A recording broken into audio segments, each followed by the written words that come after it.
Good afternoon, everybody. Welcome on behalf of my fellow First Bankers, including our fourth-generation owner and chairman of the bank, Michael Dierberg, and Ed Hart, our director of First Bank Center for Family-Owned Business. I'm Joe Ambrose, the executive director for the center. Our family business center started with the vision of Mike wanting to help family businesses thrive throughout the generations. As you all know, there's no shortage of challenges for family businesses, whether it's the Corleone family, the Adams family, or any family in between. Our center was established to provide insight and advice to help meet those challenges through in-person events such as this, through our webinars, our website, and in-person advice from Ed or myself, and it's working out pretty well. While we don't draft succession plans, we don't mediate family disputes, we don't develop a brand for your family business and help promote it. We know people who provide those services and more. The idea of today's event came out of our desire to determine the target market for our center's family website and how best to promote it. We found McKinsey Corporation, or did you find us? I haven't figured that out yet. A second-generation family business itself. Sisters and co-presidents Katie Rucker and Jenny Denon needed no explanation for what we wanted to accomplish when they provided the research and recommendation for the website, and later, our annual family business survey that Mike will present today. Similarly, Kelly OMalley and Todd Hansen, partners of our longtime PR firm, OMalley Hansen Communications, had a clear vision of how to best promote the center based on their extensive knowledge of the marketplace. I know you'll benefit from their combined efforts today.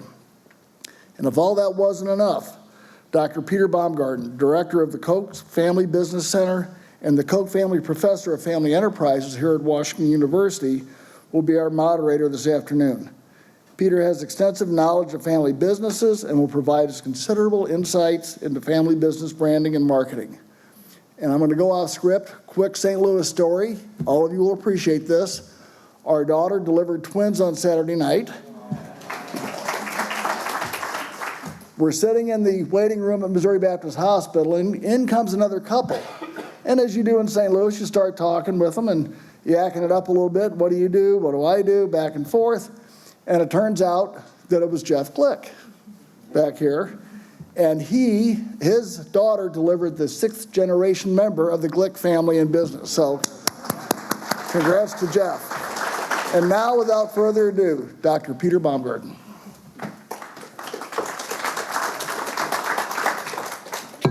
Joe doesn't know that typically what I do to get sympathy with the crowd is to talk about my own 4-month-old and 2-year-old, but then you have to one-up me with a twins born a few days ago story. I'm going to give you just a quick sense on what we're going to do in terms of the flow for today. And more importantly, I want to welcome you to Olin, to Washington University. I see many familiar faces, former executive MBAs, people that have been at events that we've hosted here throughout time. But I want to give you at least just a little sense of the work that we do here and how it ties to the session that we'll have today. So as a quick overview, 2 years ago, I took over our Center for Family Enterprise, and that means everything from family business, like you all, to family office and family foundations. And when I first did so, there was oftentimes confusion about what that actually meant. So what is family business? Not that people didn't know what it was, but they oftentimes had certain visions of what it actually meant in practice. So, maybe to some degree it was their favorite restaurant on the Loop, right? The Corner 17, who's also an executive MBA from WashU, and they had a vision of a mom and pop sort of shop along the way. Maybe it was something different. Maybe it was something as large as the Walton family and thinking of Walmart. So it must be something in that space. Or for those of you that are television aficionados, to some degree, maybe it was tied towards what you've been watching on Sunday nights as you've been anxiously awaiting the end of the show with the Roy family and Waystar Royco. So there's a lot of things about what people mean and think about that. There's also a lot of things that are kind of anecdotes. Have you heard of this person? Or I knew someone from high school that had a family business, and they were great, of course. Or they were less than great, right? So anecdotes that drive that approach. And sometimes it's even outdated research. So when people talk about these often recited studies of the challenge of the third generation, what very few people actually know is that data is not that great. And yet it's something that we keep talking about every single time when we talk about family business. So WashU in particular, one of the things that we are attempting to do here is to bring some rigor to the questions of what do we mean by family enterprise? How do we bring data, which I'm really excited to see in today's session, how do we bring data to bear on those questions? And at the same point, how do we think of the role of values in driving forward in what performance actually looks like? These things are a central part of what it is when we think about being in family enterprise. All right, so with that said, one of the things that I'd love to be able to frame here is what do we know about the space and how is this broader strategic question tied to some of the things that we'll cover during today's session as well. All right, so first off, what I want to highlight is one of the things that I was excited about when I took over this particular role was the deep potential to understand this really important space well. But it's a space that's oftentimes not researched really well at the university level because it's privately held companies, oftentimes with really poor data. So what's great about today's session is we're going to see some insights into the challenges and opportunities for family business on the data side. So excited to see Mike walk us through those things. But in a lot of ways, there's a lot of potential here, a deep level of potential about what our economy should be oriented towards, what we should be doing in the context of our businesses. And so I can't be an academic without at least giving you one or two studies here. So I promise I'll be brief on this, right?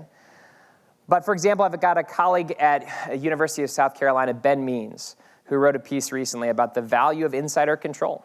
So when you've got a closely held, controlled business, whether that's something like Facebook, right? Facebook by virtue of A and B shares or other such mechanisms, all the way down to First Bank, to your organizations, where can that actually drive a set of performance? And what we see there is it's uneven, right? It's not always high performance, but there can be a really significant value of that control as leveraged towards traditional measures of performance. So how does, for example, the Walmart of the world, publicly traded but family-controlled organization, perform relative to groups that don't have that level of control? Now, that's one piece of the story, but for those of you that are owners here, you know that it's not merely about financial performance alone. My guess is at various different points when you decided to start or transition to lead a business, it was not merely about getting above average market returns with your capital compared to what you could do in an index fund. My guess it was tied towards the employees, the purpose of the firm, everything you were doing to drive value that was also non-financial in addition to financial. And that story is very clear, right? Very clear, but also at the same point, really difficult to do well. And so what we have here on the performance side is a deep level of potential to do things well, to do things in ways that lead the market compared to firms with other forms of ownership control. And we're going to see some really concrete tactical recommendations on what does that imply in terms of what the data shows us in the study, what it implies in terms of what's needed for marketing and branding and telling our story especially well. So there's that, right? And at the same point, as you're going to hear at several points, there's potential by virtue of how the market sees family business. So for example, one study that's going to be referenced, I believe by Jenny later on, is the Edelman study on trust. And it talks about the trust level that people have, trust of business, is incredibly higher for family-owned enterprises when compared to other forms. So in other words, you are closely held, you're my corner 17 restaurant right on the loop. I trust you. I trust that you have my interests in mind. I trust that you're organized in the right way. I trust that you are wanting to do good things. So you take those two pieces together. On the one hand, the performance potential, coupled with this broader sense of what purpose is, and then marry it with this market that is saying we actually want to see high-performing family business. We want to spend our capital, not just on Amazon, although I use it too much, but also on our local providers. That gives us a potential to do something really interesting and unique. So let me give you one other example, just so I don't have your eyes glaze over with two academic studies on the screen for too long. And I want to take us back to this image. All right, it's going to be a kind of a strange thing to talk about for family business, but I think it'll show how it's related in a second. Does anyone know who's sitting at the table right here? Let's go left to right. Left is the easiest. Bill Gates, right? So right to Bill Gates' right is who? Michael Dell. All right, so Michael Dell I want to talk about just briefly in the context of private ownership and what's possible here. I'll even take you back to my own story of college. So here we go. I won't tell you the exact year, but circa 2001, 2002. Did anyone have this computer at some point in the past? Still have it. No, I'm just kidding. I've transitioned over to Mac ownership. But at the time when I was initially in college, Dell was the thing to have. right? That's where we downloaded all our illegal music, I think. But nonetheless, this was our computer, and Dell was just crushing it in the marketplace. When I was coming out, that was one of the jobs that you wanted to have. But fast forward to 2012, 2013, people were talking about the tablet. They were talking about the end of the PCs. They were trying to figure out where this market was going to go. And Dell, compared to, let's say, Apple or other such companies, wasn't overly well positioned well. Their value had started to fall, and there was quite a bit of activist investor coming in saying you need to do something different. So 2013, who steps in to bring Dell private again? Michael Dell. Steve Jobs, no. Michael Dell, right? So Michael Dell comes back in 2013, one of the largest buyouts in the history of the time, right? $24 billion purchase. That would be a great deal if it was a million. $24 billion purchase to bring it private, and was able to do different things by virtue of that private ownership, was able to invest in slightly different ways, to think about the future, to invest in the capacities of this company, to the point that 6 or 7 years later, that kind of investment, by virtue of insider control, by virtue of close held ownership, led to the kind of performance that you see here. Now, I bring this up because for you all, the question is, what can be done by virtue of your ownership that's different, that's distinct, that gives you flexibility, both in terms of performance and also in terms of purpose? And that is centrally tied towards what it means to be a brand of a family enterprise, what it means to live this well. That's where the exciting part of your day and life should actually be centered around. This is really interesting stuff to be able to do. And so what I want to do here is to show you kind of where today's material fits, and then one thing to leave you with that maybe we'll come back to the very tail end during question and answer. So the first piece today is going to be an opportunity to hear from Mike to say, what do we actually know about companies that are small to mid-sized enterprise? So I can talk about Dell, I can talk about Facebook, I can talk about First Bank, I can talk about really large organizations. But what about your mom and pop shops? What about your mid-sized manufacturing firms? What do we actually know about them? What are their challenges? What are the things that they're doing well? And so to get some insight into that research, I think is going to be especially helpful. We're then going to transition into talking about strategy and marketing strategy. So to be able to say, if there's a potential in the marketplace to do this story well, if people are hungry for family ownership narratives, because they don't see you all as succession, right? They see the potential there being embedded and rooted in a community. What can be done there to tell that story especially well? Now, that I think is going to be critical. Let's look at the data. Let's think critically about marketing and marketing strategy.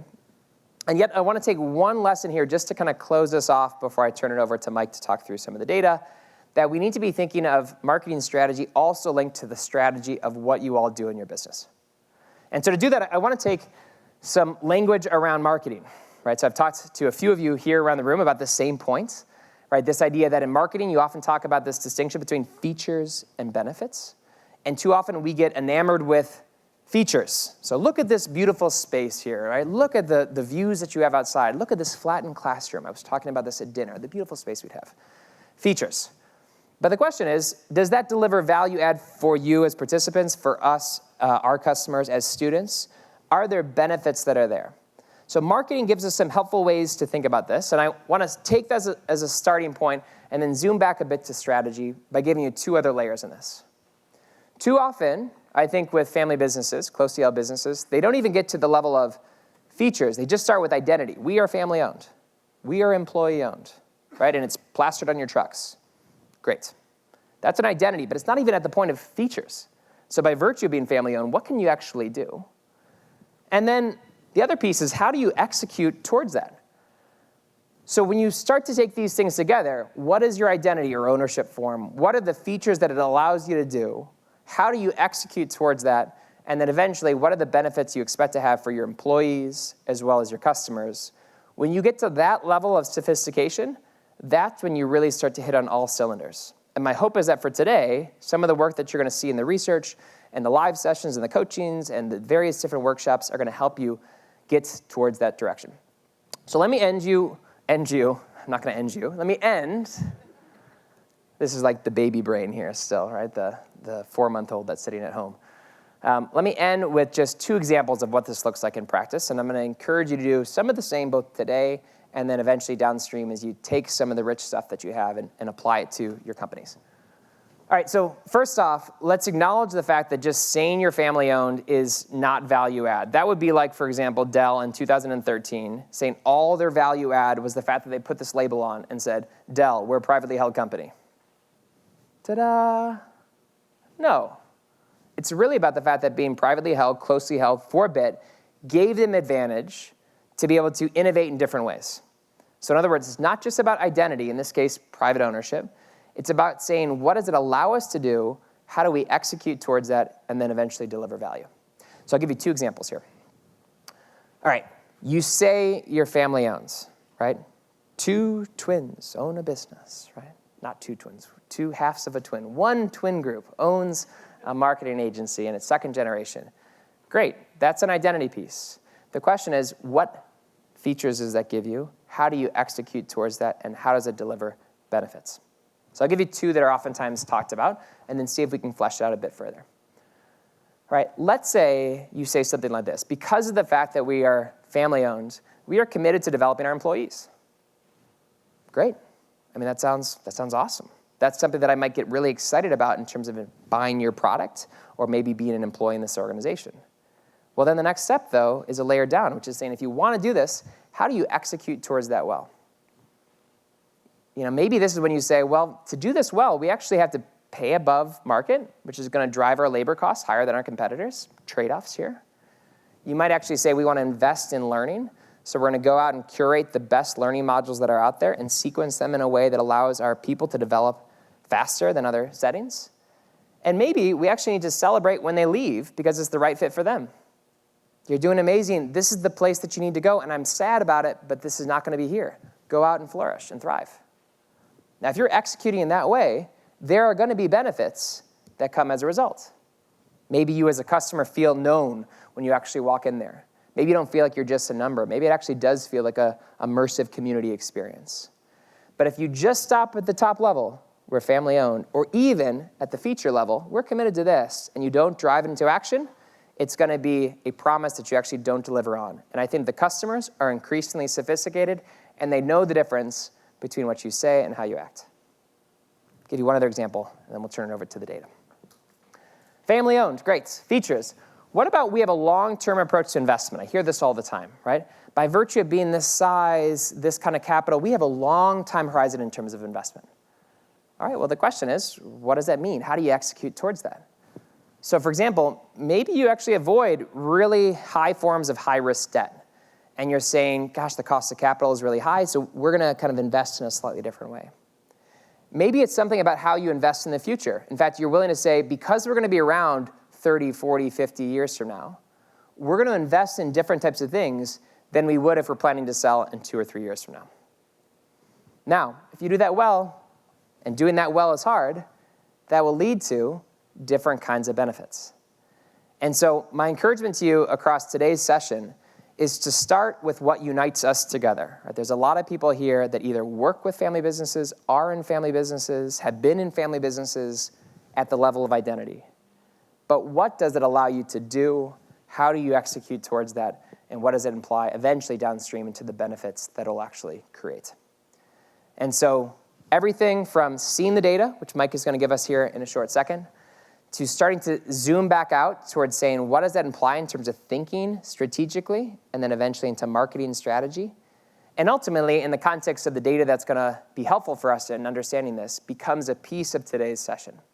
And so as you see here, we're going to start with Mike in a second, but Mike and Jenny and Todd and Kelly are going to take us through 2 different sessions, 3 different sessions really, data at the very front end, 2 working sessions along the way, when you're going to have an opportunity to get some value add that's not just listening to a professor talk, but actually working through some things. And my hope is by the time we hit 5 o'clock, we're going to have an opportunity to step back, to think in a different way about our business, and to leave going home with new ideas about how you execute towards the brand promise that you want to bring to the market. So, with that said, the person you're waiting for right now, which is Mike Dierberg. Mike, why don't you come up? Mike is going to give us some of the snapshot. And so what I've really appreciated about the work that First Bank has done here is, again, this is a cloudy, obscured area where the data is really bad. I was talking to a buddy of mine just earlier on today, and he was talking to a member of the Chamber of Commerce who's not even able to say who are the privately held companies within his region. The data is bad. And so what we're going to see here from some of the stuff that Mike and First Bank have looked at is what we could actually mine in terms of the insights, the challenges, the opportunities for this space. Thanks, Great. Mike. Thanks, Peter. Yeah, of course. I don't think this one works for you, but Do we have another clicker? For that one. this one will. Yeah, we'll do a little dance there. All right. Well, thanks so much, everyone, for coming. Really glad to be doing this. I think a great opportunity to explore, a really important topic. And we'll see through some of the data today how important this topic is of branding and marketing.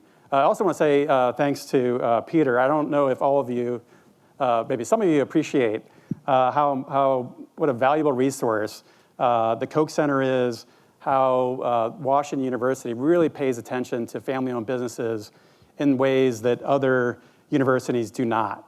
And I think that's reflected in the data that we're going to talk about. So we did a survey. We did it with McKinsey. So I really appreciate the help that McKinsey provided in putting together this survey. We asked family businesses a variety of questions. We got back 552 responses from family business members. So I guess one question is, why did we do a survey? You think about it, it seems like in every other aspect of our lives, there is so much data. We're just swimming in data. But I think as Peter alluded to, basically the data in the family business space is really lacking. What data exists is oftentimes bad, including the most quoted statistic about families passing from one generation to the next. It's just bad information, dated, et cetera.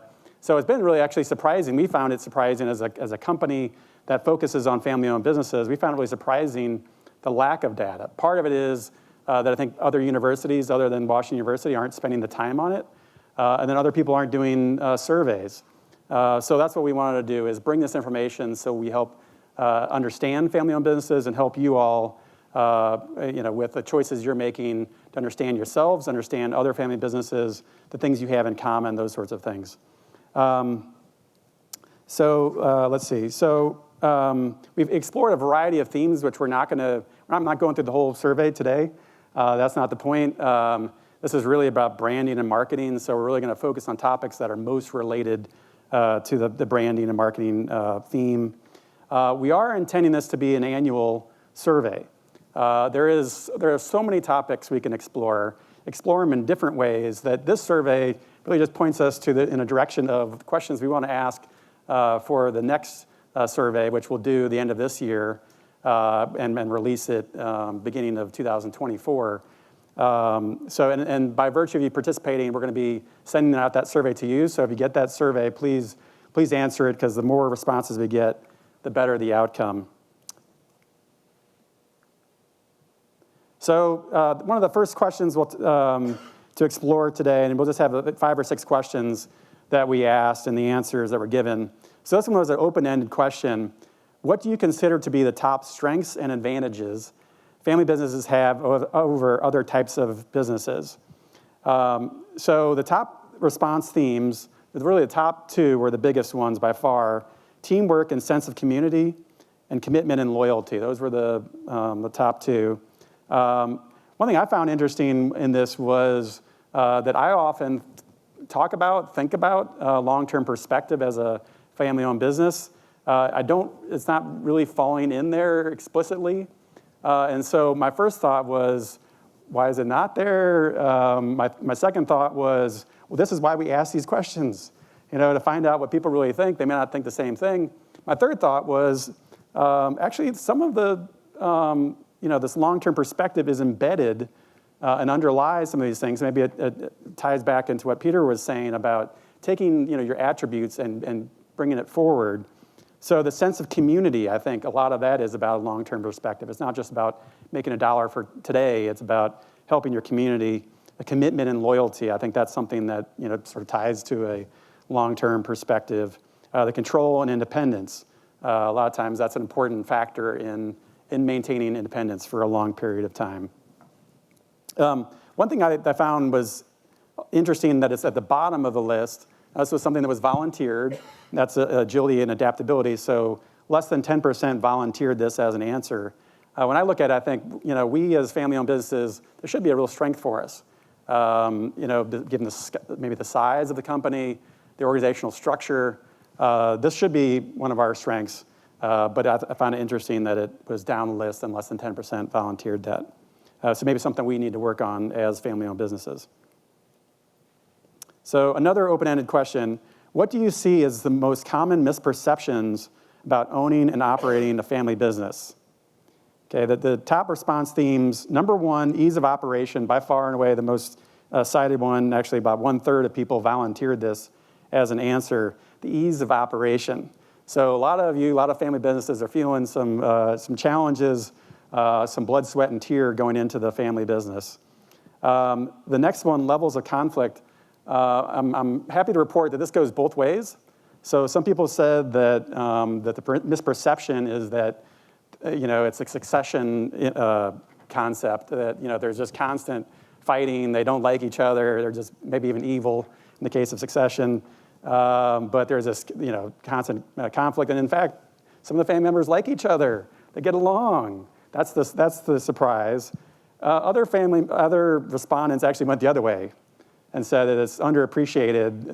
That on the surface, maybe aside from what you see on TV or in the movies, on the surface it seems like all is peachy keen, everyone's having a great relationship, and actually there is some conflict behind that. Profitability and income, I think the general perception or misperception is that maybe there's more money in this than there is.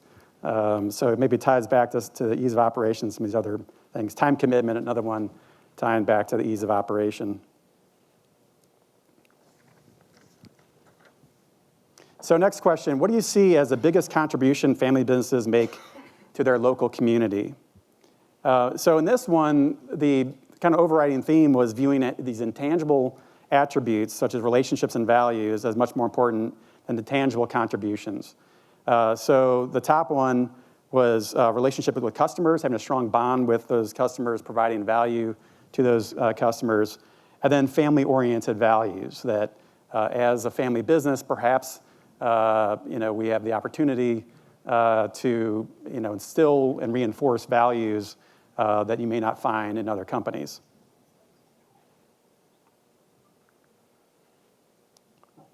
So thinking about the growth and evolution of your business over the years, the question is, are your offerings and value prop the same today as when the business first started?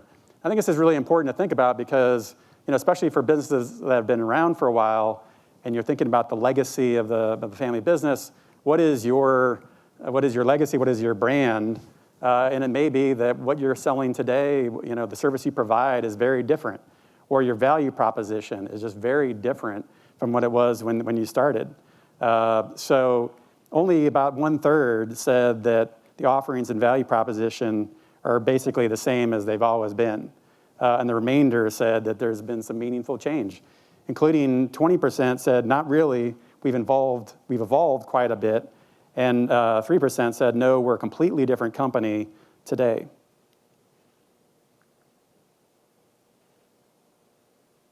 So what was the primary driver of changes to the business offerings?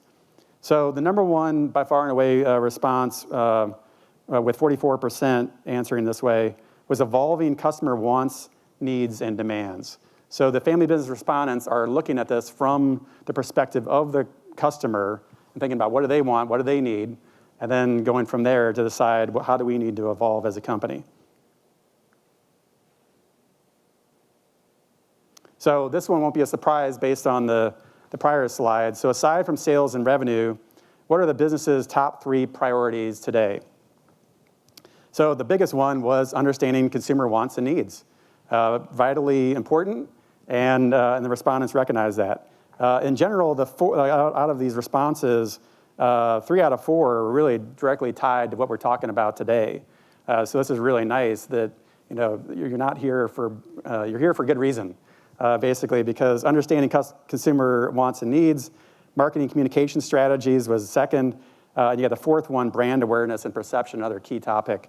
So time well spent here today. So key learnings. So one, that family business members see their intangible attributes. such as relationships and values, as their biggest contributions. 2 out of 3 businesses have changed their offerings and value propositions since the business first started. So thankfully, family businesses are not clinging to a legacy and imagine it as something they cannot change. They are actually changing, responding to customer needs and other factors as they evolve. And as of today, the top family businesses' priorities are understanding customers and strengthening brand communications, exactly the reason we're here today. So with that, I will turn it back to Peter.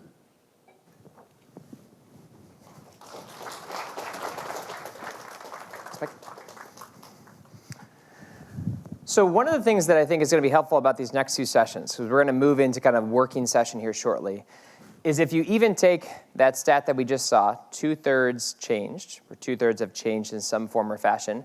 Well, the question is whether or not change is good or bad, right? So imagine if I say, over the last 2 years of being a parent, I've changed strategies.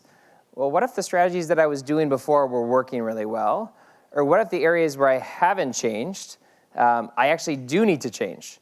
And so ultimately, a piece of what that looks like is the need to discern critically, what does it look like to know your customer well, to know your market well, to understand what that implies in terms of messaging and strategy and change management and all these things downstream.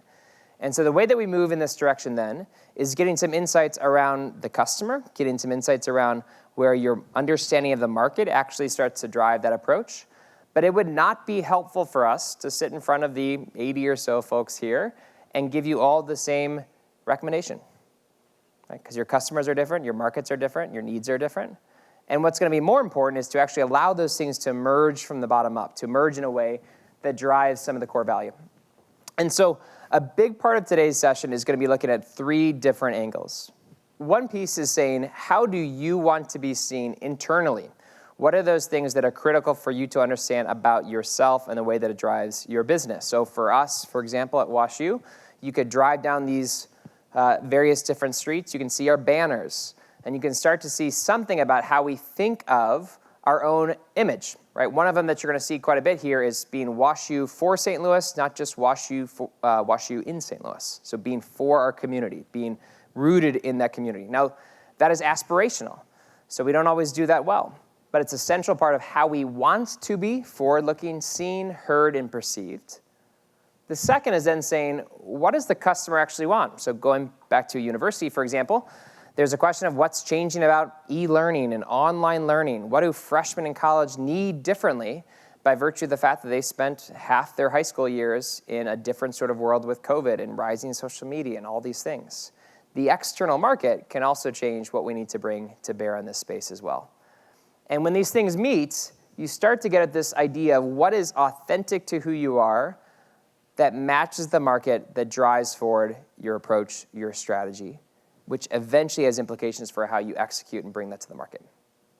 And so, again, to this point, rather than saying you should all do this, that's not valuable. Your markets are different, your internal story is different. And so as a result, a different approach that our facilitators are going to be doing here shortly is to give you some tools to start to look internally, to look externally, and to start to imagine what starts to arise in the middle of this space. And so I'm going to turn it over to the team to be able to walk us through some of those next sections. They'll tell you a bit about their companies, their approach, and what that implies moving forward. I love that. Thank you. Whoop.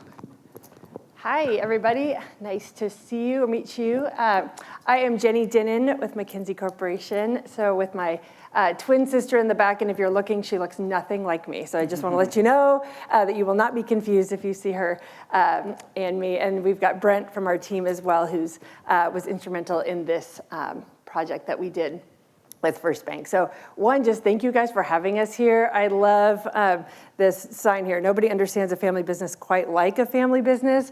It's been so wonderful working with First Bank and being surrounded by other family businesses.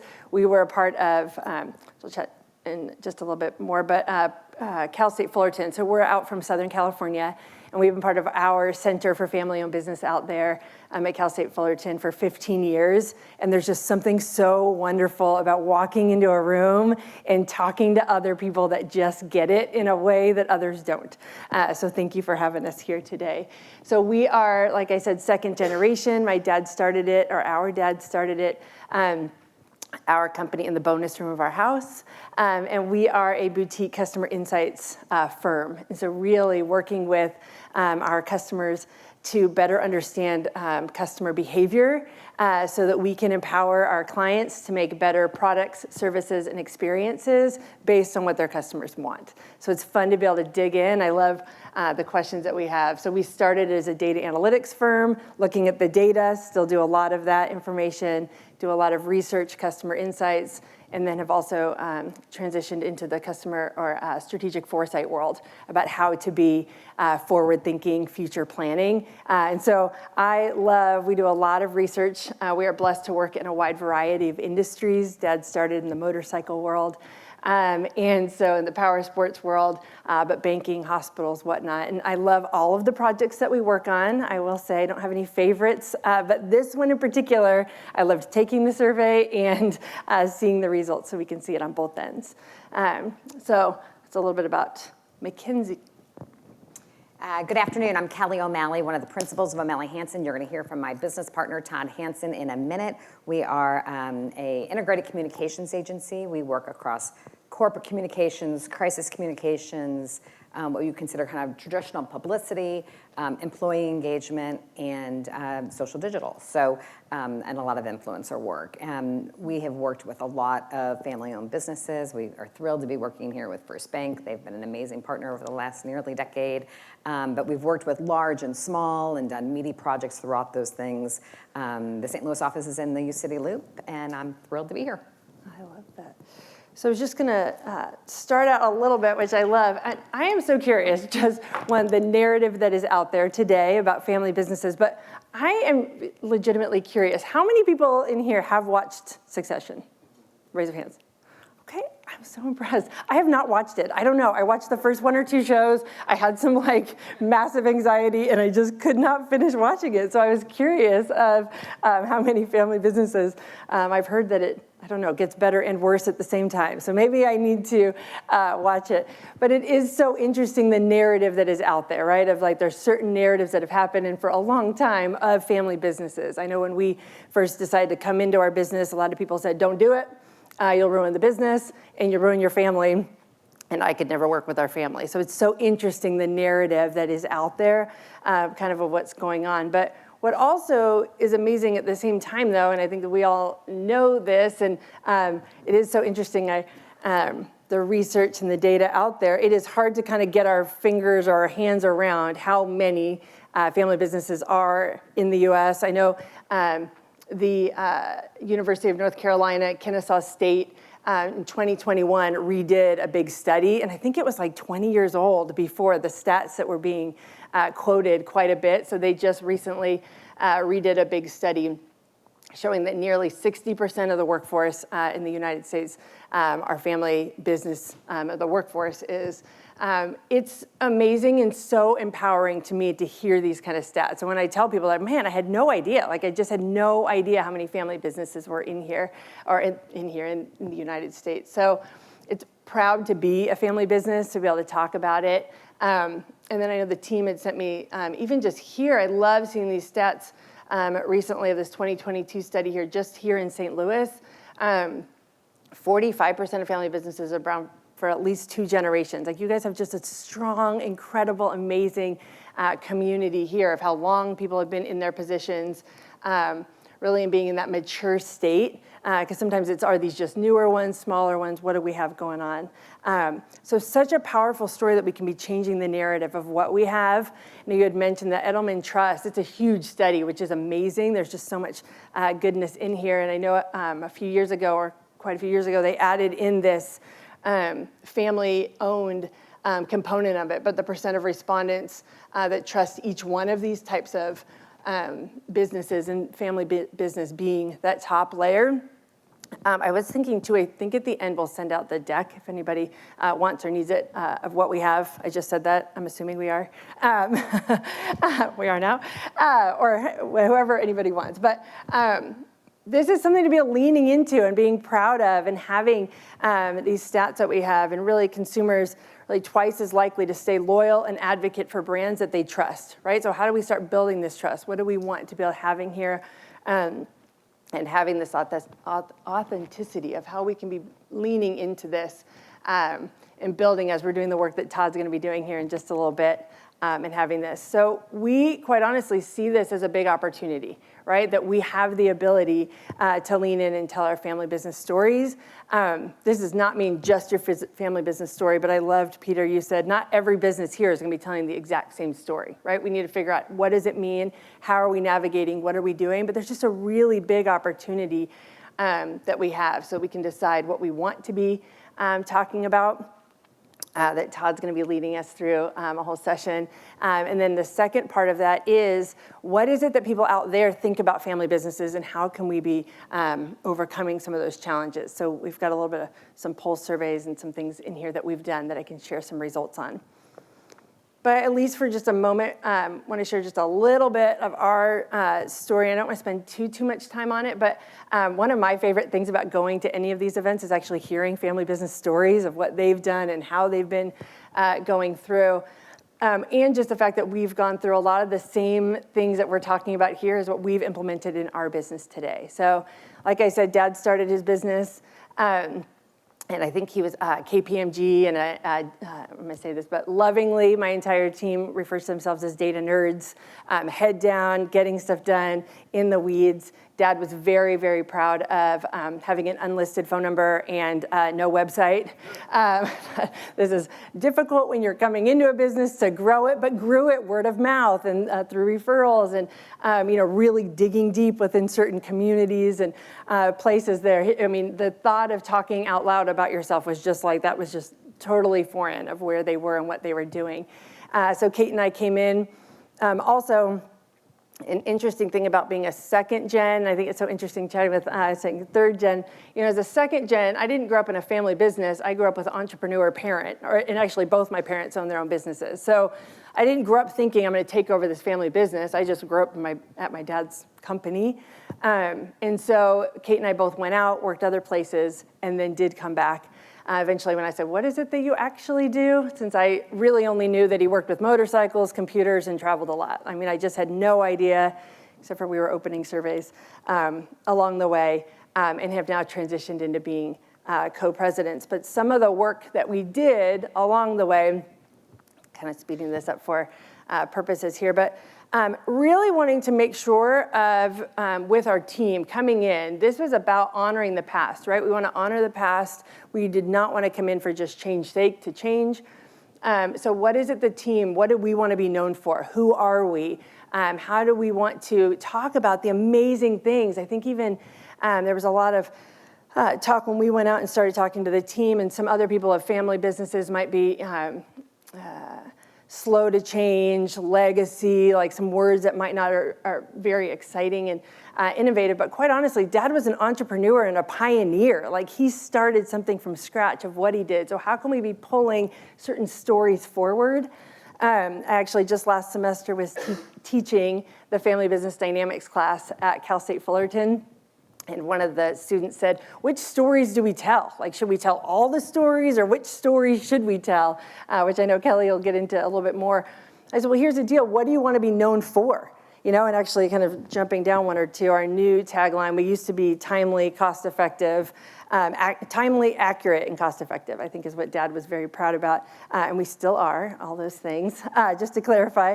But curious, creative, customer-centric. So if we want to be known for this, which stories are we pulling forward? What are we pulling forward? We don't have to tell every single, oh my gosh, remember when Dad did this kind of stories, or it was so whatnot. So what are the stories we want to pull forward?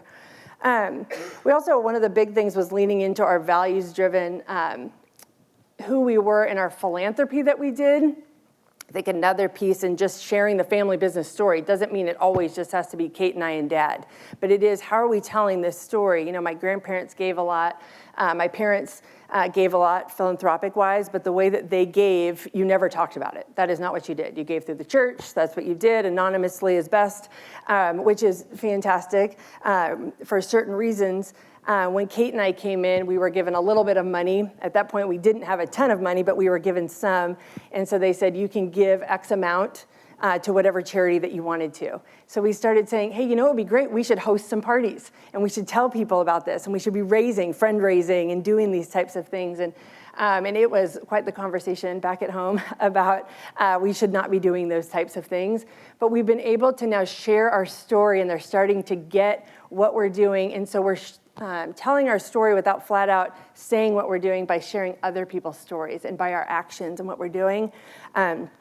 Kate actually co-chairs a capital campaign at Ronald McDonald, and they just have raised $15 million to double the size of the house that we have out there. So it's a really big part, and we're talking about that a lot more. And I think when people know that's the type of work that we do and we give back, it bleeds into the rest of the things that we do. So joining our center, that was a really big thing that we've done, and incorporating this into our family business story. I'm proud to say we do not have an unlisted phone number anymore. We have a website, actively on LinkedIn, of doing things and sharing our story. So, I think it's going well. At this point, we've expanded our service offerings. We've expanded who we are. One of the things that we did too, I'll just say, I get asked a lot, is it fun running a data analytics company in this wild world? Yeah, it's very, very exciting and crushingly overwhelming at the same time. The speed at which things are moving is so quick in our world.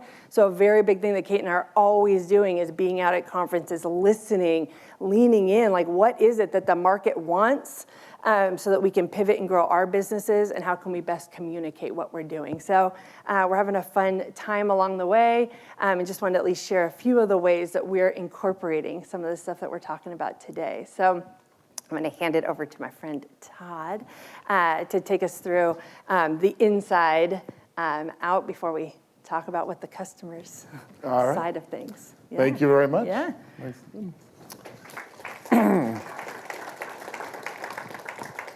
All right, so if I do this very well, you'll stop listening to me in about 15 minutes, and then just ignore me for the next 45 after that. Because this is going to be an active session. I think I'll stay on the front end. This is not, it's more important to be engaged than to be right with what we do for the next hour here. Because the process we're talking about is a very involved process, but I think over the next hour, if you really put some thought to this and think about your businesses in a new and different way, you're gonna have some really good insights to come out at the end of the day that you'll be able to build upon, either with internally or with some outside group. Because what we're talking about is the family business story.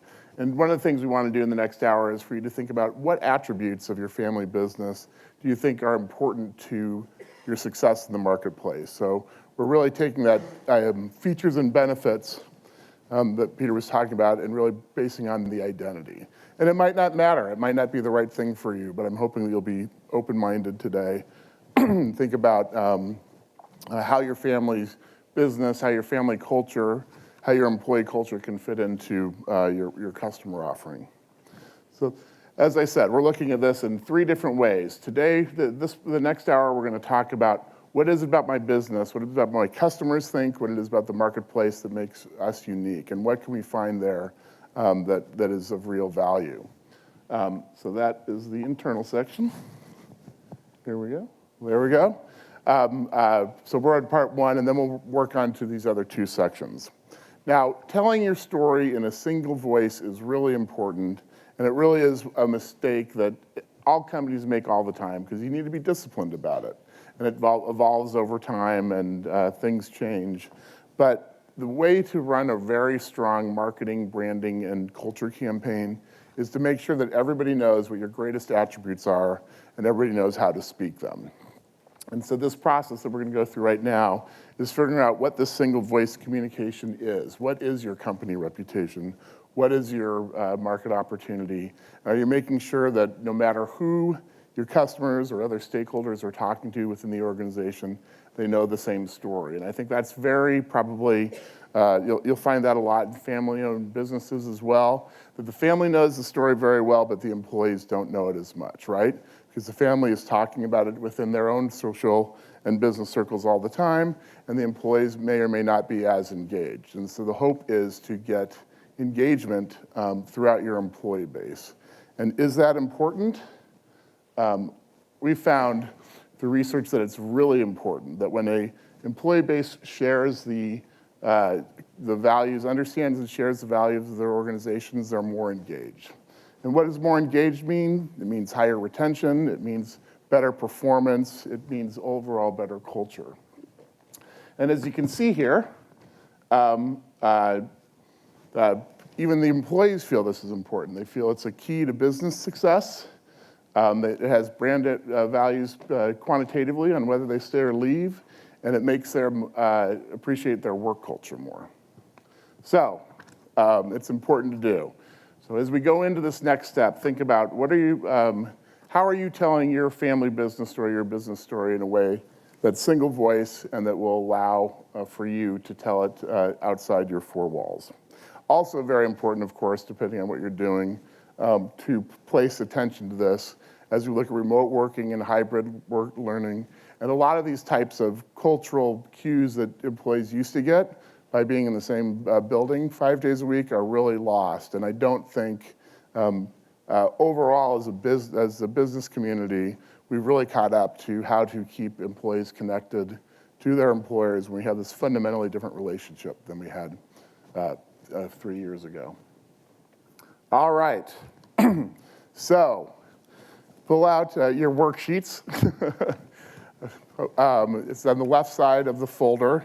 The first page is what are the attributes of your family business? Because we're going to do a mini session here. And it's going to move very quickly. If I tell you we're going to spend the next hour and 10 minutes on it, you're going to dread it, but I guarantee you it's going to go so much more quickly than you think that you're going to wish you had a little bit more time. And I think that's an important thing too. Don't get caught on finishing it. Don't get caught on being right or being completely accurate.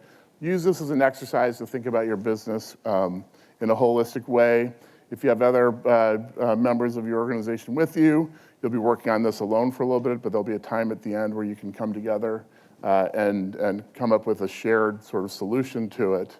But the idea here is to have fun, take an hour to just sit down and think, what is my business all about to all these key stakeholders that I'm involved with. And as I said, if it goes well, you'll be so into what you're doing that you'll stop listening to me. The first one is, what are the attributes? Page 1, and try not to look ahead. I know I probably messed myself up at saying that, but it's good to live in the moment, good to live the page you're on. So the first one is, what are the attributes of your family business? So take a few minutes thinking about your founder's business style. And that is, what comes in mind right away when you think about why the business is successful or why that person was successful, or what is that person known for?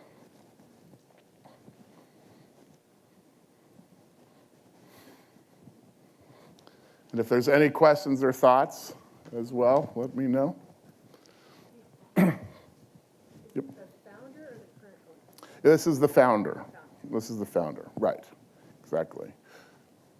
What is the, so if it's a second generation, third generation, what is the lore? What do the grandchildren know about the founder? Why are they successful?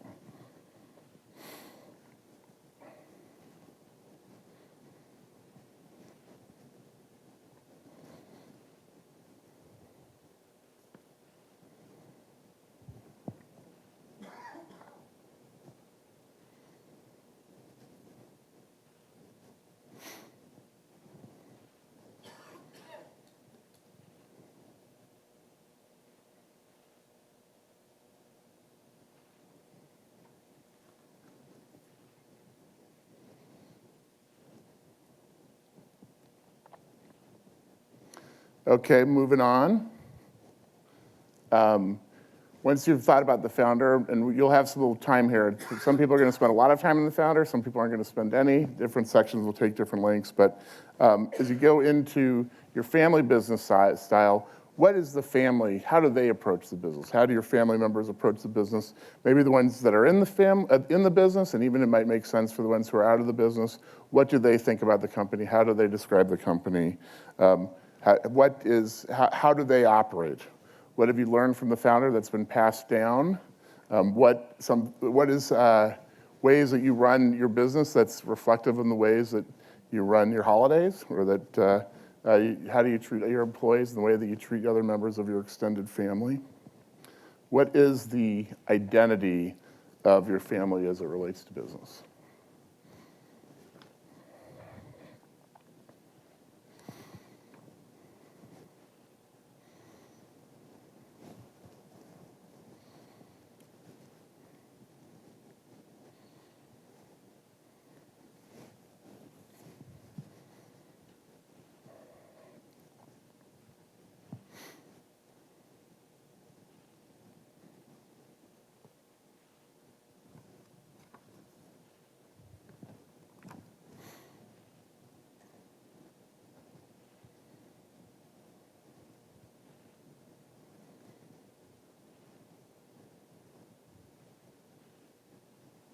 Okay, the third one. What is your employee culture? Think about your long-term employees. What do they bring to the business that is reflective of who you think you are as a family business? What kind of employees do you attract and why? What do you think they talk about when they talk about the business to their family and friends?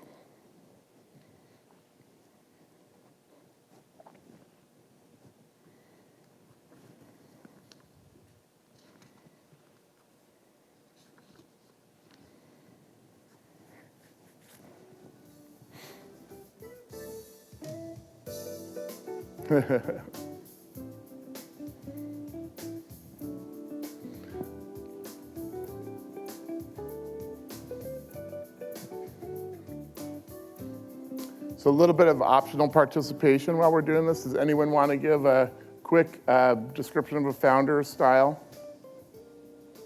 2, 3 words? And that's okay. It's like none of this is going to be turned in. You can only share. You only need to share if you'd like to. Yep.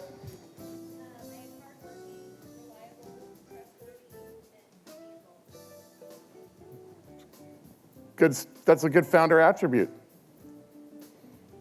Yep. Similar, very loyal to customers and employees, and everyone has that like deep trust in the founder.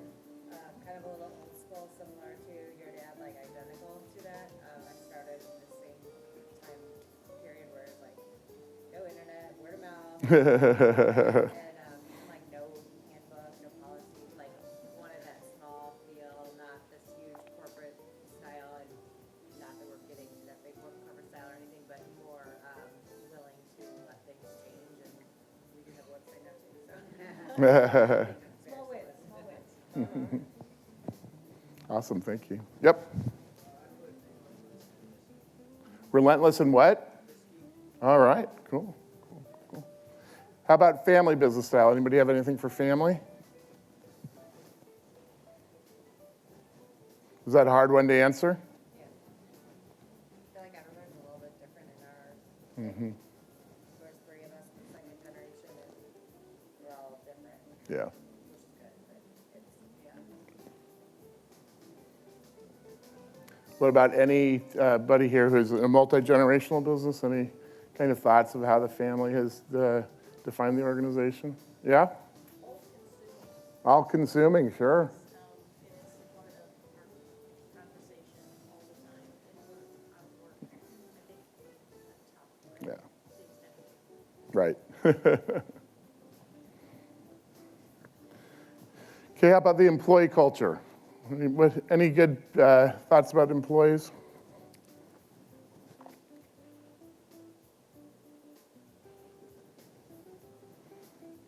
Okay, everybody done here? We ready to go to the next page? Okay, cool. All right, so the next one is, how do your employees know your brand? How do they understand it, and how do they personify it? So, and this is something, it might feel like it's a very abstract question, but just think about in your day-to-day life. Like, what are the challenges that you're having in communication with your employees, and what are the what are the things that you can communicate really well? So, for the first one, what do your employees understand well? Think about your long-tenured, high-performance employees. What do they know about who you are, who your family is, what the business is. How would they describe, again, what is their elevator story for the business?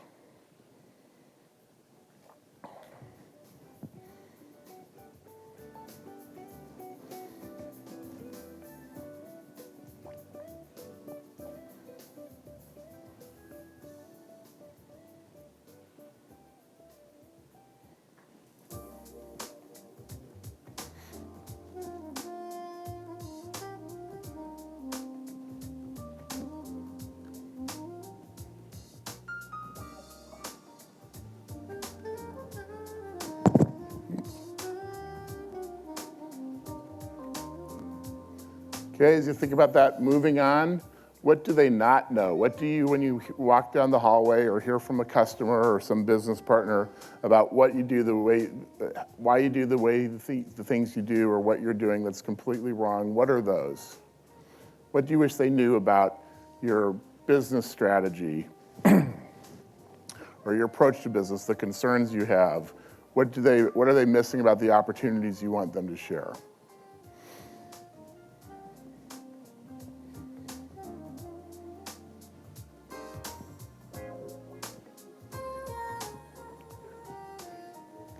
What this misperception? So the first is, what do they know? The second is, what don't they know? And then as we move to the third one, what we're going to ask is, this is going to be a statement. If you could have your employees understand one or two things about the business so tomorrow morning you woke up and they all knew it, what would those two things be? What do we need to educate them, inform them about your culture, your business, or your approach to market that's getting in the way from you being as more successful?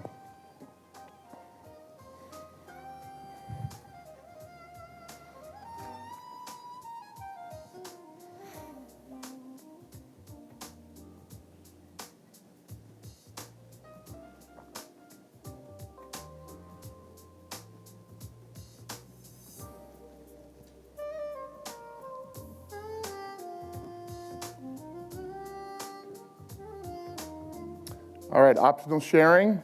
Anybody want to say something that they know their employees understand well?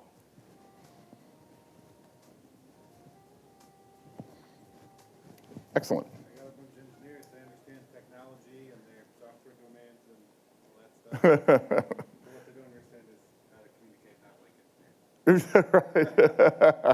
Right. I bet I know what the third one is.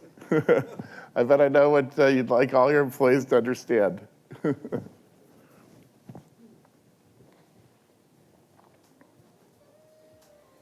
Anybody else? Yeah, awesome, thank you. That we are in a relationship business, and we end all of our meetings with work hard, play hard, do good. That's kind of our internal motto, and I think every single employee in our organization is really aware of that. Great, great, great, great. So they understand that well. All right. What do you have? For understand well, right? No, for don't understand. So, and that is customers are more concerned with performance and cost in a lot of the things that we do. Wow. And trust is so important. I just wanted to make sure everyone heard that. He's in the center of the room, so he probably did. But he wants his employees to understand that customers are more concerned with performance than cost, which is, man, is that a great insight to build around what we're talking about here? And again, how can you tie that into the founder's vision, the family works, but real nice insight there.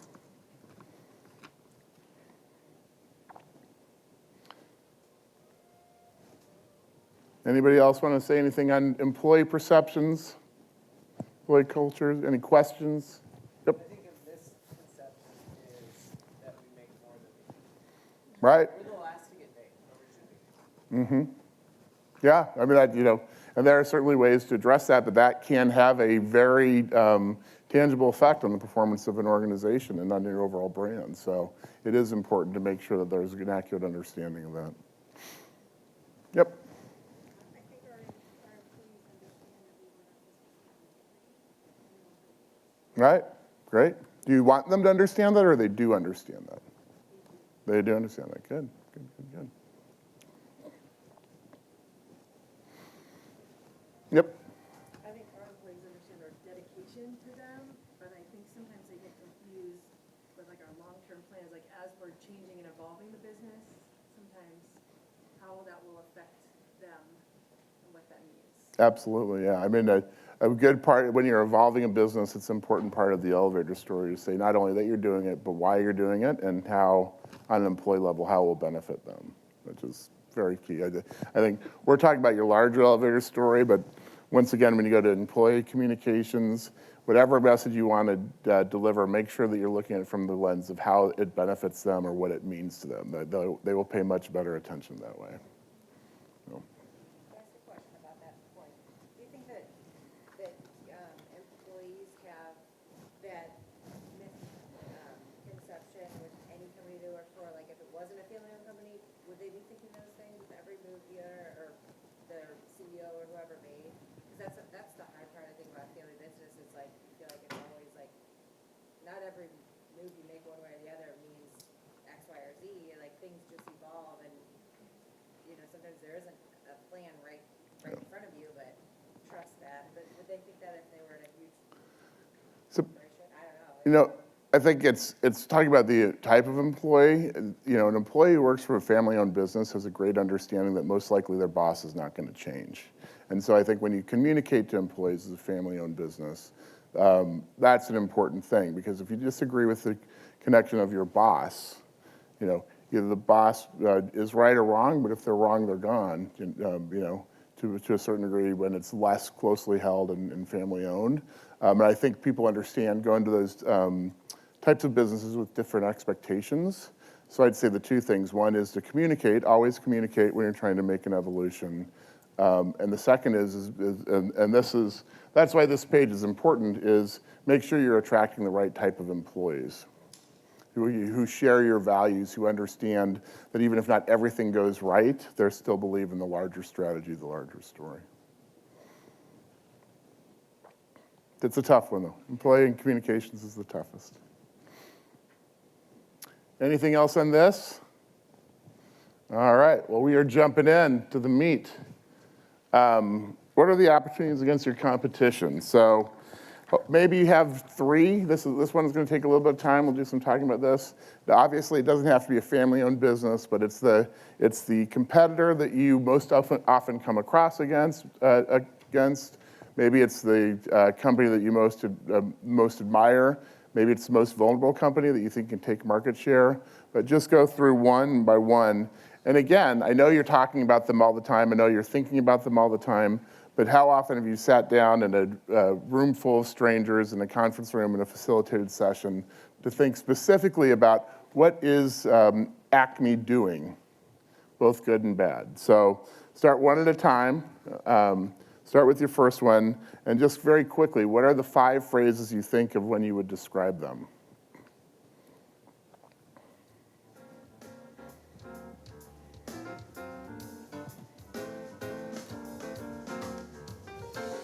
Up to 5 phrases.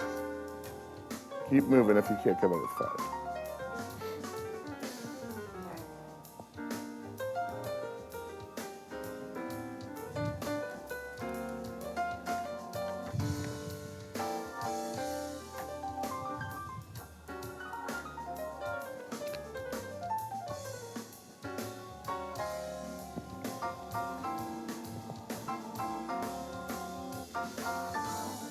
Just quick show of hands. How many people can think of 3 competitors easily? How many think it's worth doing this for 3, or is it just 1 or 2 that are most important? Is it worth doing for 3? 3 of you? The rest of you just do 1 or 2, but spend some time on it.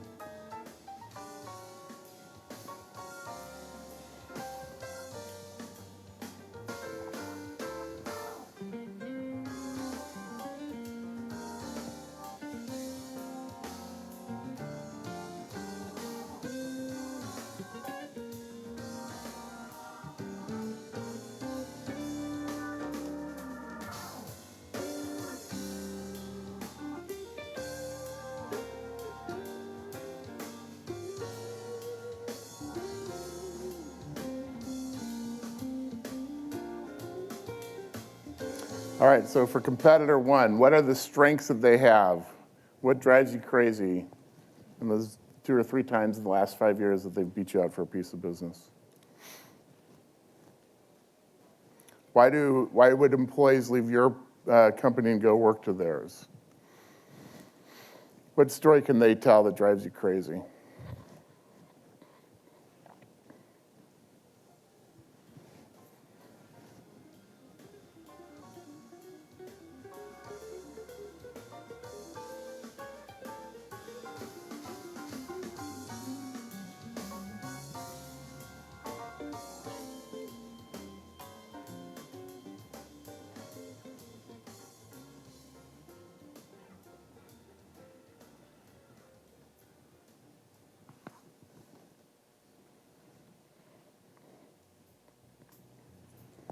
All right, where are they vulnerable? Why do employees and customers choose you instead of them?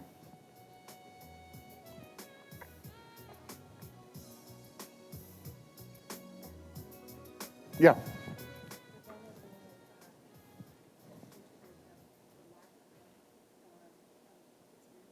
Lack of depth and experience, great. So your family story should make sure you're talking about your depth and experience, yep. Don't like the owners of the company. Unfriendly vendors, that's something you can beat.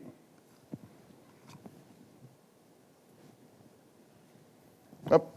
Yep. They aren't local. Yep. Right. Maybe they aren't family owned, right? Maybe they don't have consistency in leadership and management.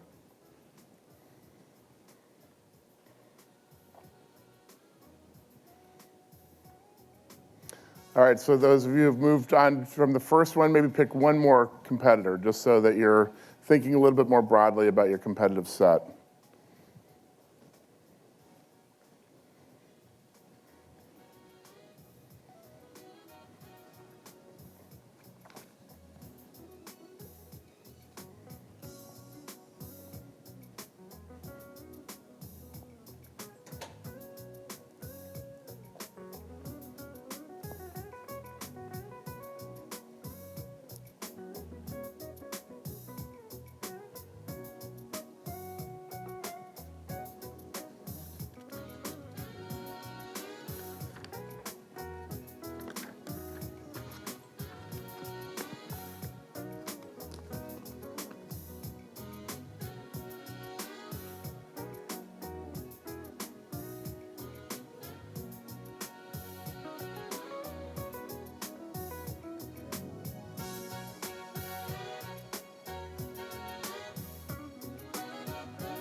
All right, if you got your 5 phrases for competitor 2, move on to strengths.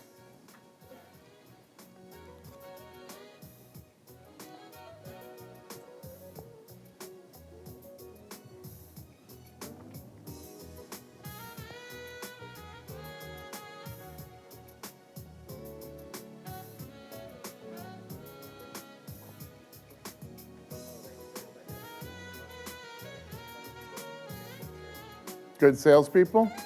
Yep. You feel like you have competitive salespeople to them? All right.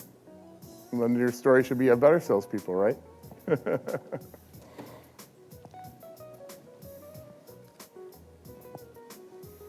But I think the other thing, so if that's the, if that's the level set, if those are the table stakes for your industry, then look at their vulnerabilities and build your story around your strengths against those vulnerabilities.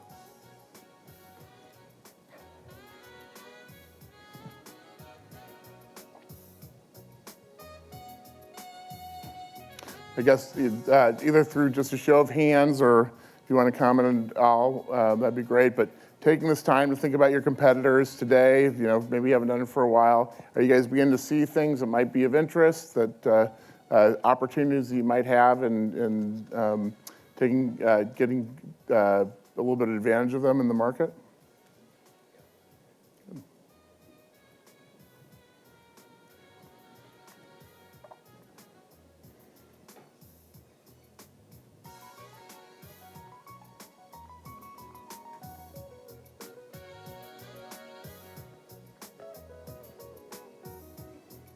All right, let's move on to the real heart of where we're going. So now we're going to do some building blocks. What are the building blocks of your brand? It might be good to get 3 here, maybe 4, but you'd want to leave some space for what we're learning from the external part of the next section. But so what you're looking at is, we talked about 5 phrases of your competitors. What are your 5 phrases? What are the 5 pillars, the 5 building blocks that you think differentiate yourself? And the idea is to go back through what you wrote, what you've written previously. What's the founder's story? What's the business story? What's the employee story? What's the competitive market set? And where do you stick out? What is unique about you? And really try to make sure that they're distinct, that they don't cross over to the fact if you can make them as specific and distinctive as you can is important. And again, so this is what we're doing now in this last 35, 40 minutes or so is we're doing an exercise that usually can take a half day or a full day. So we go much broader with it usually, and you get a lot deeper into different stakeholders, you get a lot of deeper into your overall strengths and weaknesses and opportunities and threats of your company, get a lot into where your company has started, where it is now, and where it's going. So this really isn't something that should be definitional, but it should teach you to think about how to tell this story. And hopefully there's some beginnings here that you can at least try to work on. That making sense, everybody? Okay. So once you get that first building block, in the proof points below, what does that mean? How do you justify it? Why can you say that you are customer friendly or ethical or responsive? Like what is the data you have on it? What is a customer example you have on it? Who's an employee that personifies it? How do you make it real?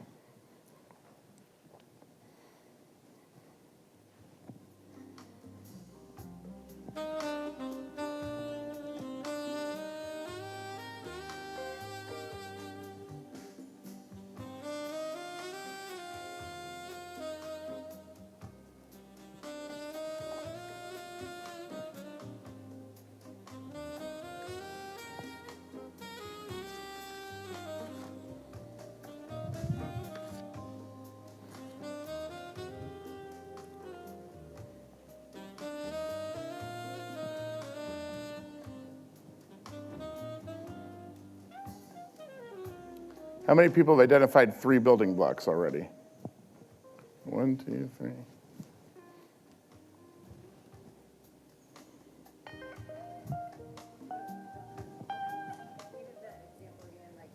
So is there a client relationship that you could cite to show that particular one? Is there an employee who embodies it? Is there do you want to give me a building block, and maybe that one you've written down, maybe I could give you some help on that? I don't know if this is right, but that we do the right thing for each customer in their situation. So how do you, what's your process for customization? Like how are you sure that you can go off of and I'm just asking the questions, you don't have to answer, but if you're doing the right thing for the right customer in each situation, is there a person who helps you do that? Is there a training process that helps you do that? Is it a computer system and head of operations? So, your head of operations personifies that, and tell the story about the head of operations. Why is he or she so good at being able to take this complex service and make sure that it's individualized in a way that a customer will appreciate it? That's the proof point. So just think of it as you're in some sort of debate, and you say, yeah, we give the right solution to the right person every time, and they say, oh, really, how? How do you do that?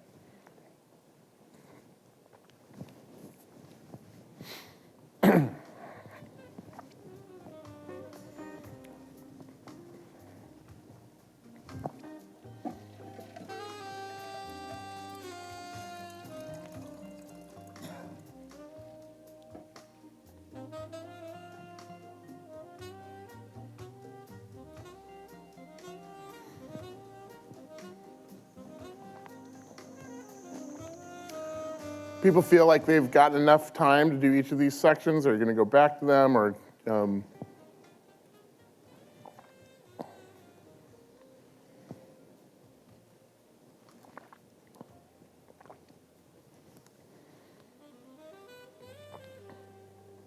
How many people are here with colleagues? A few, okay, very good.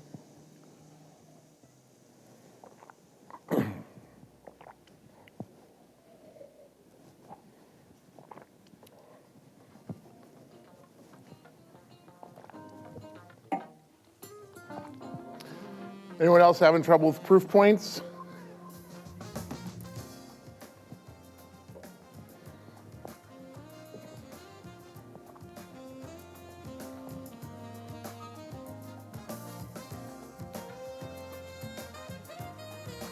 How many people have building blocks? 3 building blocks at this point. Okay. Once again, optional participation. Anyone want to share what your building blocks are? Fully understand if you don't.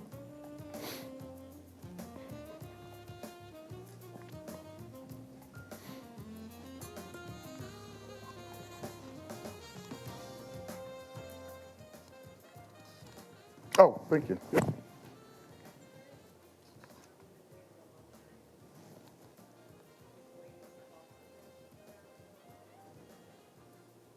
All right, so expertise and high tenured team.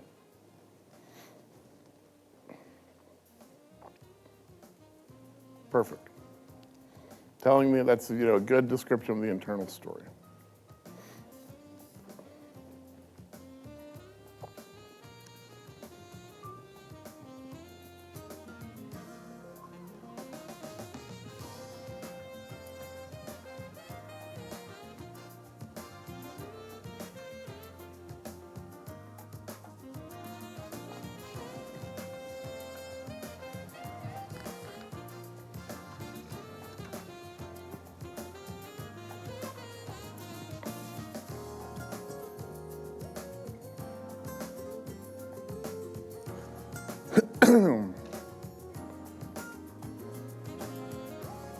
Yep. Good. Things that are really important in our business, one is technical excellence. Mm-hmm. Experience applying the technical excellence. And we've got people that have been doing it for years now. So far beyond where they were when they started with the company. Sure. I mean, so they're driving the evolution. They're not learning the evolution, right? That's how you tell it in a story. And it's when you say that they're not doing things the way they used to. Well, if they've been in charge of changing the way things are done, that's your elevator story. Yep. Innovative. Our founder bought out his business partner. Business partner said that air conditioning was bad. We're back. Really kind of started with that and then continued on, not quite as big and bold as selling air conditioning. Yeah, great. So, right, and that's the thing, like one of the things that, you want to work with and that we always work with our clients is it's okay to call your company innovative, even though it's sort of a broad word, but the importance is to be able to say why you're innovative or why you're experienced or why you have long tenure. Like what makes it, how do you demonstrate that you do it? And I think, what we've been doing today, I want you to think of it as sort of a mathematical equation. And you start out with what we talked about, these first 4 slides. We talked about the perceptions, right? The perceptions of the founder, perceptions of the business, and perceptions of employees, perceptions of the competitive landscape. And so that's where you're starting. And so now the building blocks are what you can get, what add up into that. And so we're going to take about a 20-minute sort of working break here now, because we're getting to the equal sign of our mathematics here, which is what's your story? So when you look at these perceptions, when you look at the building blocks, and the building blocks are key, because that's what we've actually been doing here over the last 3 or 4 minutes, is so we think this is our building block, but how do we describe it? And so what you want to do and work with your team here, this is where it becomes a group exercise if you've got other colleagues with you. If not, it's something you can do on your own, or it's something you can take back and try this process with your team back at home. But what you're trying to do is figure out if you can give a description in 1 to 2 sentences of your company that differentiates itself and positions you attractively with your competition. That making sense to everybody? Anybody have any thoughts about what we've gone through so far, or anything you'd like to understand better?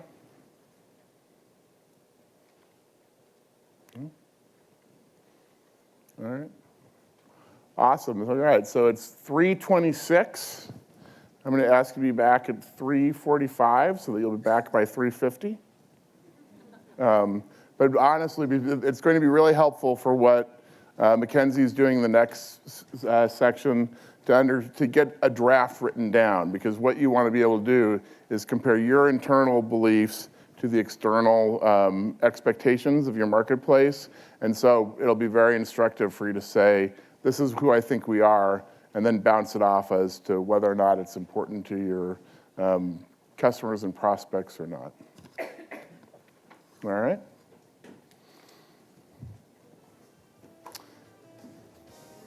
Thank you.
I don't know when I say, oh, there we go. That's all I got to do is stand up here. Hello. I think we got people coming back in as we keep coming. Todd, I don't think were we sharing, or these are now everybody's. They're theirs. Okay. Nobody. Okay. I was gonna say, do we need to call people up there? Well, I think it's an incredible opportunity to be able to go through and really talk. I know I was doing it up in the front. I'm here for like two hats. One for as a family business owner to learn from these guys about how we continue to grow and adopt our story, which I think is fantastic. So now really where customer insights comes in. So again, on the power of customer insights in building brands. So again, please, any sort of questions as we come up here. But so far we had talked about the internal, what's going on. There's a lot of, and I think some of the questions that you had too was, did we get in there? I can't remember, but the brand perception, what is it that we believe that people think, or what are those misperceptions, right, with the employees, what's going on. Same thing with with the people, our customers, our prospects out there of what's happening. So it really is important to be able to go out and talk and say what's happening out there in the marketplace. So we want to make sure that we're doing this. So I do love kind of coming at the second half of it because I think that a lot of things that we talked about, Peter, I was kind of, you were talking about I think it was you, the amount of data that is out there and available is unbelievable right now. I mean, I think for a minute there, big data was the big term, everybody, big data, everyone would call. And they're like, Jenny, what are we supposed to do about big data? I was like, do you know where your customers are coming from? Do you know who they are? I'm like, instead of talking about the big data, let's kind of come down and say, what is it that we really need to know? Who are we talking to? What's going on? Some of the stats are just crazy with the amount of data that's out there and available and coming at us like a fire hose these days. Really, though, a survey was showing that on average, companies only use 35% of the existing customer data that's out there, right? There's so much information that's existing out there that isn't necessarily being used today. 87% of marketers say that data is the company's most underutilized asset, which is just kind of crazy, the amount of information that we're sitting on and might not be using to its fullest extent. Between 2022, 2025, it's estimated that the world will create, consume, and store over 86 gigabytes of data. Quite honestly, I don't even know what that means. I think it's huge. Maybe some people might understand better than I do, but there is so much information that's coming at us, and it just keeps growing of what we're doing and how we are, and we don't want to feel overwhelmed because sometimes, we'll chat with some folks and they say, quite honestly, it's easier to just kind of leave that rock like right there because if I open it up, that's a whole lot of can. And so maybe I'll just go on gut feel instead. I was thinking when you were talking about competitors, at least I know one of our biggest competitors is not doing anything, not doing research or not looking at data. So it's interesting when we're thinking about who our competitors are, of where we are. But so in a world where we're surrounded by all this data, though at the same time, I think we're starved for insights, right? Of like, then what do we do with all of this information that we have? And I really think there's a beautiful book, Beloved Brands. It's a great marketing book if anybody's read it out there. But they've got this beautiful picture of an iceberg with data and data kind of on the top and the insights. So the customer insights are the hidden nuggets underneath the surface as we start digging in to start saying, what are the pain points? What's driving behavior? What's going on? We want to get underneath the surface so that we can find out what's happening. I love when we're starting to dig down further and further to say what's happening. I was saying to Michael, I love when you were talking about the survey results. It's like, well, this makes me think this, and what about this, and why is this? Like, this is what we want to be doing. Instead of taking data at face value, we want to start digging down further to say what's going on in here. Because quite honestly, most companies out there, most people that we talk to are like, we don't really use our data and we don't know. I said, listen, nobody is. It's okay. Nobody's using it to its fullest extent, but customer insights can be an incredible competitive advantage. Like if you are able to come in and understand who your customers are and what they want and what motivates them and triggers them, is a fantastic thing that can be a competitive advantage. So I want to be able to walk through today of a few different steps of how do we have a strategic approach to leveraging data and customer insights. So one of the first things that we always talk about is establishing what you already know. You know, a lot of times we'll talk to people and they'll say, hey, we want to do a survey, or we want to jump right into something, and we, let's back up for a minute and say, what information do we already have? What do we have? What's going on? So we've got a worksheet here in just a little bit that we can go in, because we want to make sure when we're going and collecting additional information that we're not collecting stuff that you might already have internally or a different department might have, or what's happening in the organization, especially when we're doing primary research and going out and asking our customers or prospects. We don't want them to be asking them questions that we probably already know the answer to. You know, we want to value their time, energy, and effort of what they're doing out there. A second thing, so once we have an inventory of what the type of data that we have, identify what we don't know. So we want to make sure also, sometimes I feel like in this world it's kind of hungry hippo-ish, of like, let's just collect as much data as possible. I know Kate, my sister, was chatting with somebody the other day, and they wanted us to come in of like, what kind of technology and platform, and how can we gather more data, and what's going on, and had all of this information. And she said, well, what is it you're trying to accomplish? Like, well, we don't really know yet, but we feel like if we collect more data, then we're going to figure it out. Like, no. I mean, we want to know what it is that we're trying to accomplish. We can work backwards to try and figure out where we are, and then proactively fill the gaps. So there's a few different pieces that we can talk about as we go through and have all this information. So every company out here obviously is different. It's been fun kind of chatting with a few of you guys that everyone's got different information of what we have. One of the questions that I guess asked in the beginning, right, so establishing what you already know, we want to be asking ourselves the questions, things like, where are we currently gathering data? Guarantee that you're collecting it in more places than you realize you are, and it is existing in more places than you realize. I need my glasses to look all the way down there. How is the data being used currently in adding value? What are we doing with it? Who on our team is benefiting most or least of this? We want to make sure that we're distributing information out in the right way so that people know what to do with the information they have, and what is the data telling us? What could it be telling us? So some places, one of the things that when I first start working with people, they say, okay, you say we've got a lot of data. I don't even know what that means. Like, where are we gathering all of this information?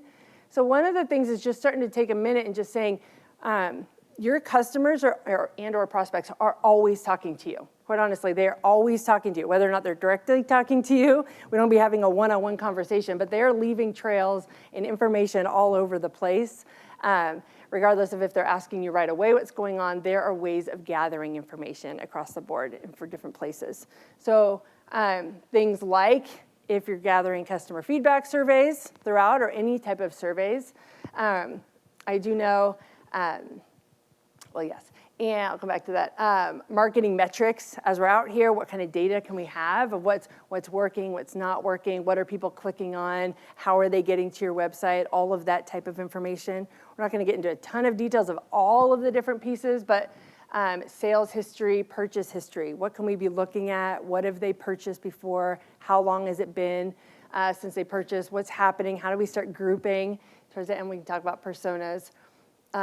Website, call center, CRMs. You know, one of the amazing resources of information, the customer-facing teams, you know, that are out there, and how can we leverage the amazing information that your customer-facing teams, sales teams, leadership even, call center, everybody, they're gathering and talking to your customers on a regular basis. How is that information being brought into the organization, institutionalized, so that it can be used and valued to be coming forward?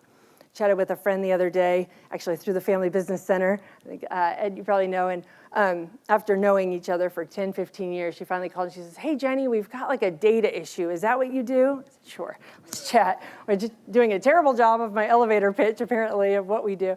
But I came in and she said, hey, we want to be customer-centric. We are not talking to the customers. We want to know what's going on. You know, can you help us with some surveys? I said, okay. So I came in and I said, okay, well, let's talk about what you are doing. I said, well, We've got a sales team that's out there that talks to our customers all the time. We actually have little user groups that we talk to them, and then we do this, and then we've got this, and we've got this, and then afterwards she says, you know what? We actually have a lot of information that we're collecting and gathering. We're just not institutionalizing it and bringing it back in. So I want to make sure that a lot of the questions that we might be asking, we can be digging into and finding out from call center, social media channels, whether that's your own social media channels, other ones that are out there. I'm starting to hear those whispers of what are people talking about, where are they going for information. It's a really interesting space to be able to be in. So there's a ton of other types that we can be digging into and going into. Because what is the data telling us, right? As we're saying here, and as we start pulling in, saying what type of insights can we gather from all of this information that we're gathering? What am I even supposed to do with all this information that I have? You know, starting to get things like purchase decision drivers. These are kind of some top things that we want to know. As every business should know about what's going on. Why do people buy? What are the trigger points of when they buy? What's most important to them? I love this, that then we can start building these into our marketing messaging. I guess I'll kind of just say too in the beginning that it is fun working with, we work with a lot of creative agencies of coming in on the front end. So we do not do any of the creative, amazing work that you guys do, but behind the scenes of trying to dig through and figure out what customers want, where they are, what triggers them to buy. Main competitors, you know, even when we're looking at main competitors, one of the things we're always taking a look at is also saying who are your direct and indirect competitors, right? Who are you competing against that is not your direct competitor, but where are they getting a share of wallet, right? Who are the other people? Right now, it's trying to get people's attention. So who else is competing for the eyeballs of your customers? So when we go out, we were just, recently we worked with a home developer, very family-oriented home developer out in Orange County. And so we were looking at their direct competitors. I mean, it was like very easy of, if anybody knows Irvine, it's the Irvine Company, it's a Baker. I mean, there's certain ones, direct competitors. But who else is competing for the attention so we can see the marketing that's happening? Parenting Magazine, REI, Subaru. Like there were other people so that we can type it so that they can get in and take a look and say, what is the messaging that's attracting these customers and what's going on? So there's like your direct competitors, indirect competitors that they could be like mine of not spending money. SurveyMonkey is an indirect-ish competitor to what I do. But who's also competing for the attention of the people that you're going after and how are they marketing to them since we're not operating in a vacuum? Brand awareness, brand perception is the big one that we'll talk just a little bit more of do people know who you are and what is the story that they're saying about us. I think, Michael, you had kind of even said of we might think this, but somebody else, but the reason why we're asking because we want to know what else is happening out there. Key trends and opportunities. This is where we can start digging in and start getting to those insights about what's actually happening underneath. So I don't want to take a ton of time in there, but I know in your packets, a couple different pieces that we have is a data inventory checklist. So kind of jump forward. It looks like something like this one here. So we don't need to spend a ton of time on here, but I think it's really important. And this I would suggest even going back to your teams and asking and talking to them of where are we gathering information along the customer journey.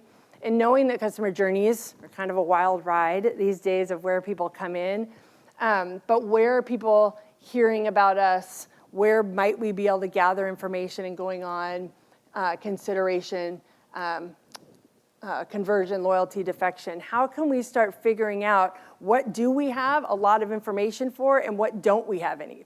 Right? We might have a lot of information in that conversion of who our customers are and what they're buying and what's going on, but we might not have any in that one step before when they're considering us and who are they considering us against and why they might pick. I love that question of what's a story that you hate that your competitors tell of those types of things. So this type of piece and definitely in those others of what are the channels that you have? Who's using the information?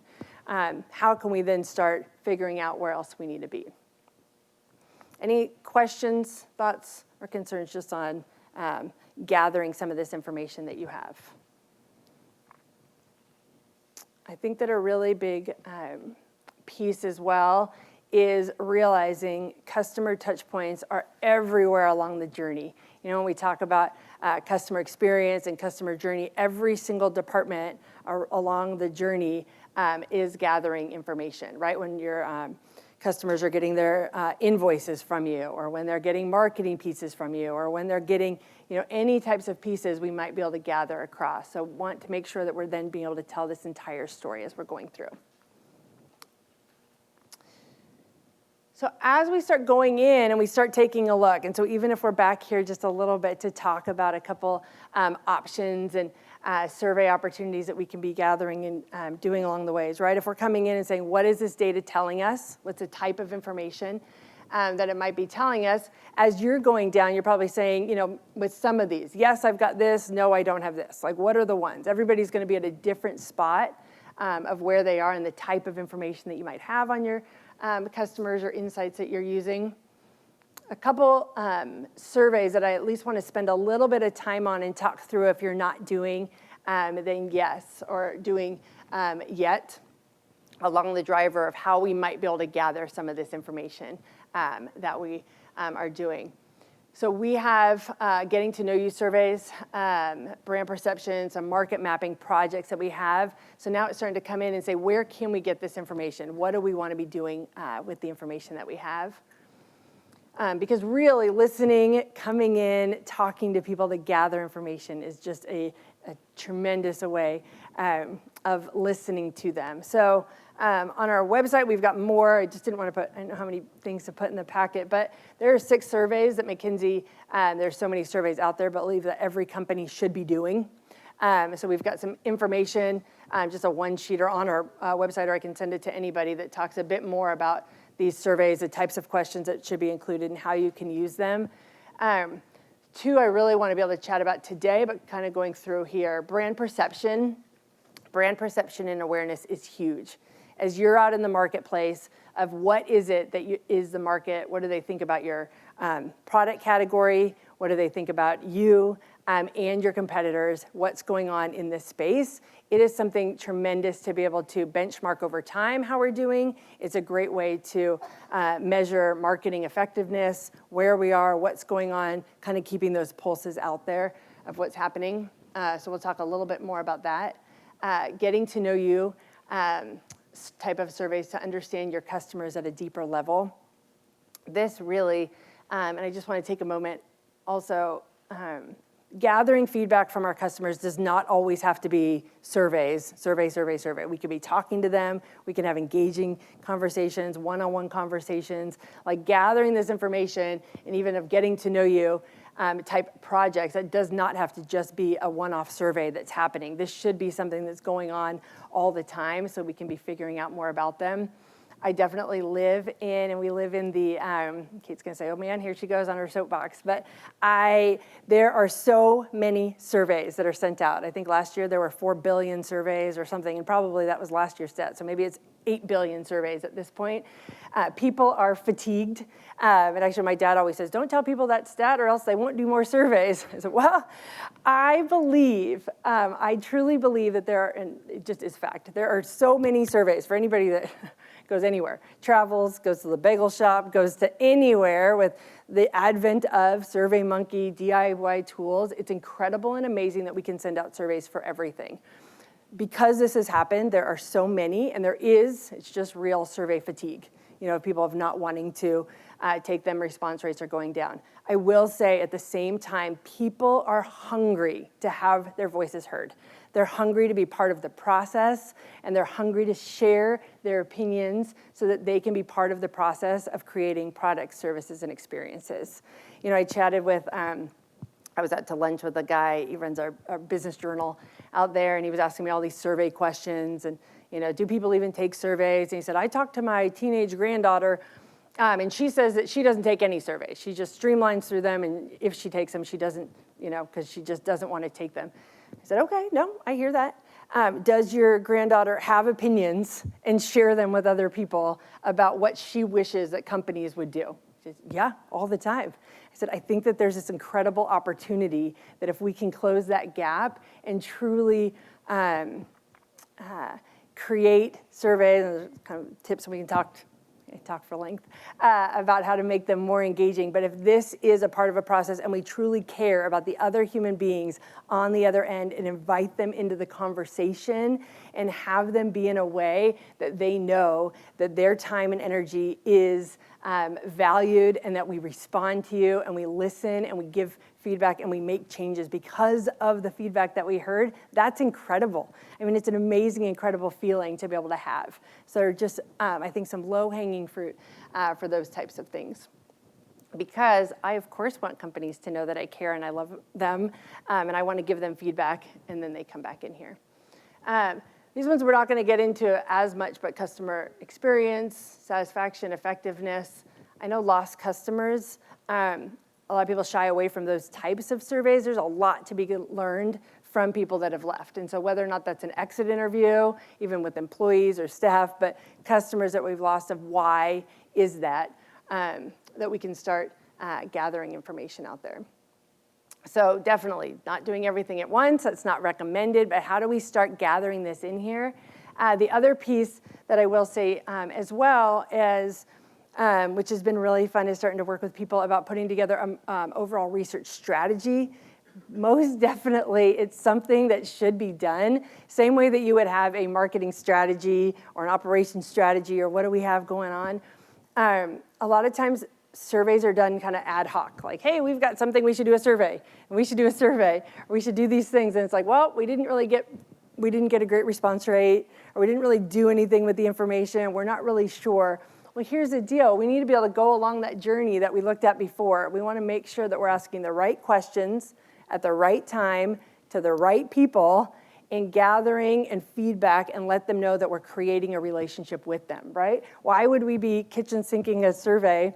Not that anybody ever does this, but hey, we should do one survey, ask everybody at the same time. Well, maybe we should be doing this staged along their journey of where they are, what's going on, and then looping in with the marketing department. I always say it is the best marketing campaigns to actually loop back. Hey, we heard you, we're listening to you, this is what we're doing, this is what's going on. So putting together an overall research strategy.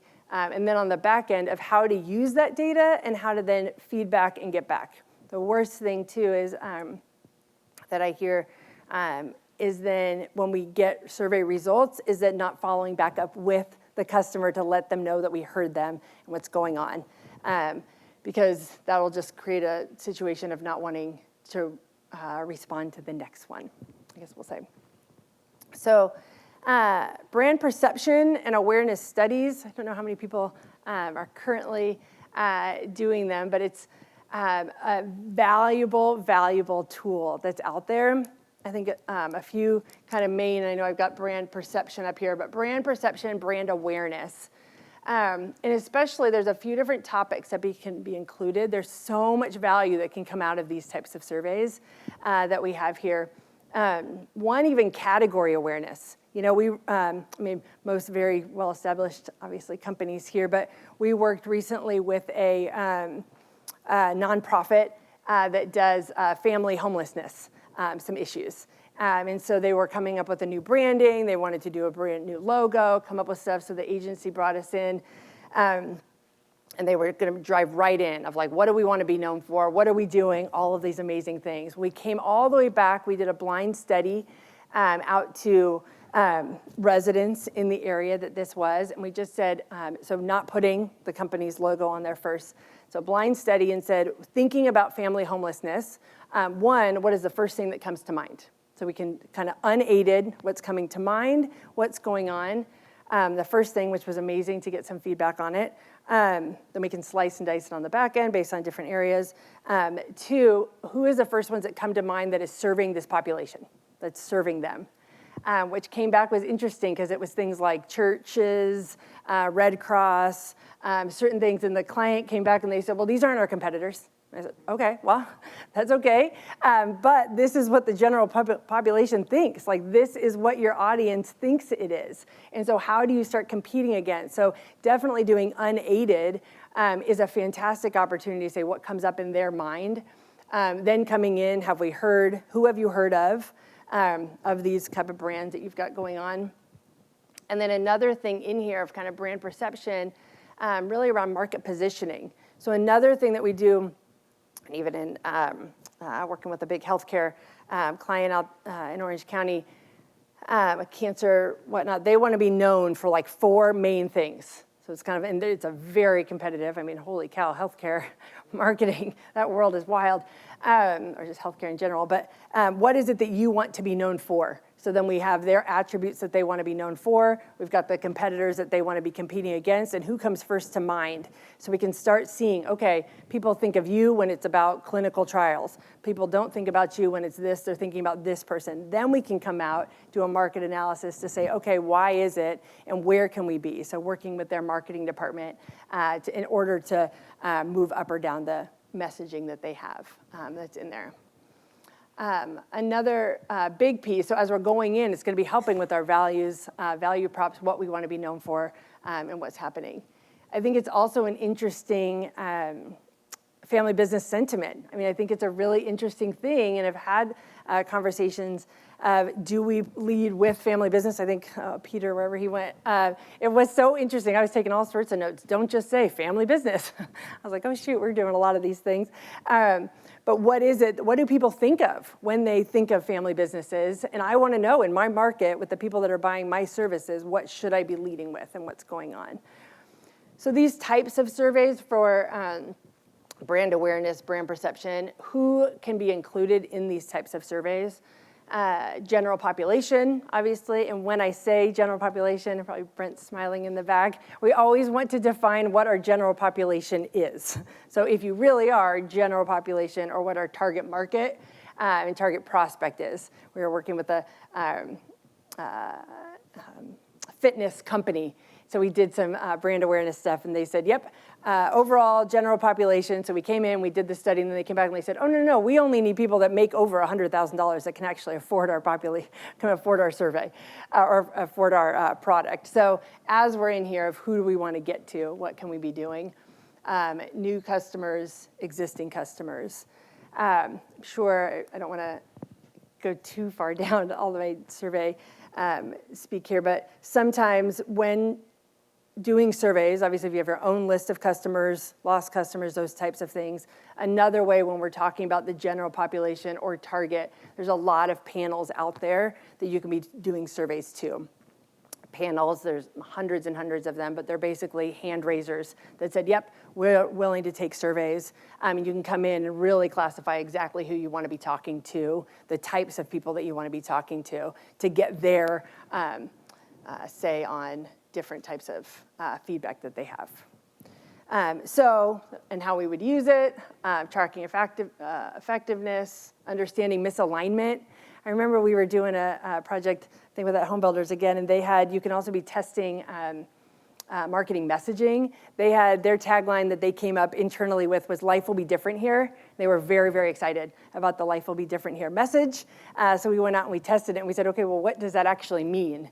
And it didn't land exactly how they thought that it would. That wasn't necessarily a good thing, that life would be different there. And so we helped them tweak a little bit to know what does that actually mean and what does that mean for you. So we did, just because I was curious, we just did last week or the week before, just a real quick pulse survey, 100 respondents across the US. We just did a 1-question survey real quick and asked them what comes to mind when you hear family business. Some of the groupings, actually it was, I had down here, but small, local, community-oriented. I don't think too many of these would be out of whack of what we thought, but ownership and involvement, participants recognize the family businesses, enterprises of their involvement, trust, integrity, values. There's some really good stuff in here, but I think it's interesting to be able to come in and say, what is it? What's that one word that comes to mind? Actually, I was pulling it up so that I had, because I printed it up there, but it was so interesting seeing the words that come up. Small, there was some of these mixed associations, mom and pop, there was some mafia, Trump, some certain things that just like come up. It's so interesting as you start reading in and digging down and saying, okay, well, what does this mean? How can we gather what's going on out there? But there's some really quick, easy ways of doing pulse surveys to just figure out what's going on.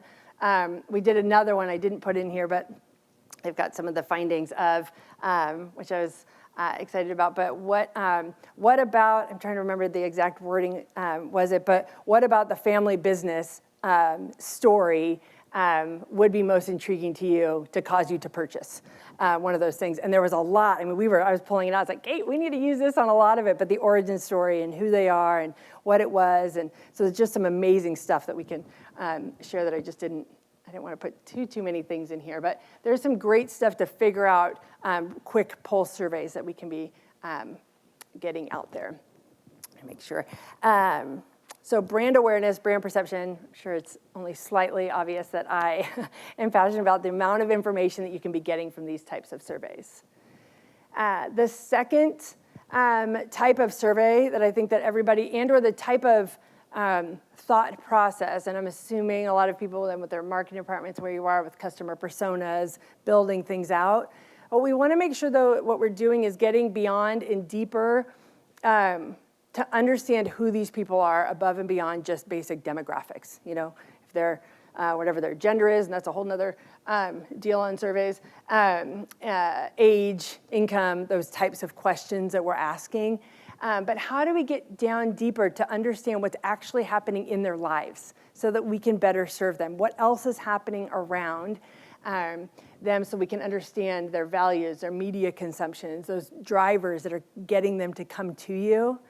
One of the questions, which I didn't have on here, but when we're talking to folks, well, this is kind of tangent, but very relevant to this. One of my most favorite books right now is I Haven't Thought About It That Way. It's by Monica Guzman, I think I'm probably butchering her last name, but I hadn't thought about it that way. I'm on a mission right now to have I hadn't thought about it that way moments, more of them in my life. But in a world that we live right now where we're sometimes having a hard time understanding or knowing where other people are coming from, so it applies for this type of thing as well. Instead of asking somebody, what is it that you do, or who did you vote for, or what do you why did you purchase for us, or what's going on? The question that we can be asking is, tell me your experience with that.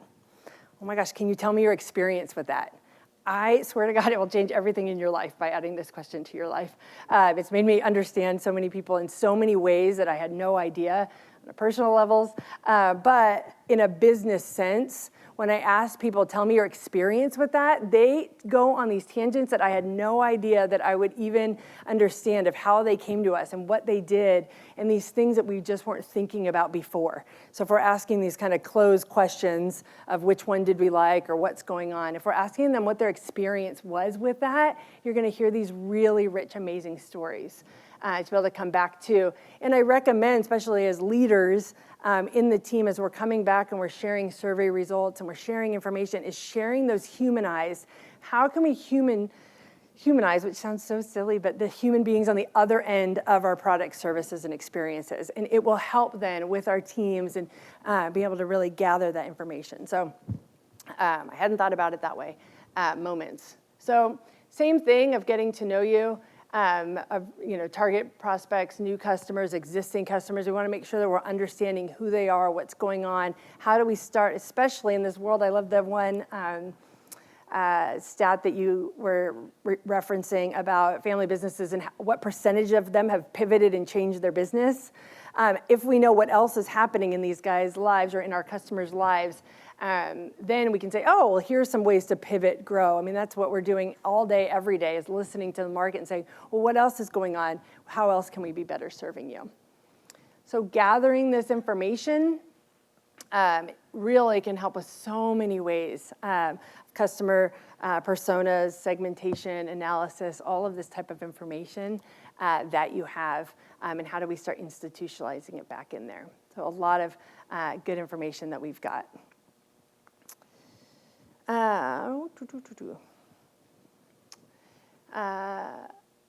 This was one of the, I don't think this was, not our survey.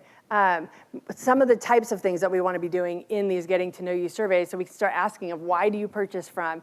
So this one I just thought was interesting, a 2022 survey, why people say they shop local family-owned businesses. helps our community. My money goes in the business that's needed, better quality, more tailored to my needs, those types of things. So how do we start bringing these into our marketing messaging and having the information that's in here? So just really the biggest point that I want to make on this getting to know you is getting below the surface of more so than just basic demographics, what's going on, what are their pain points, motivators, different pieces that we have in here.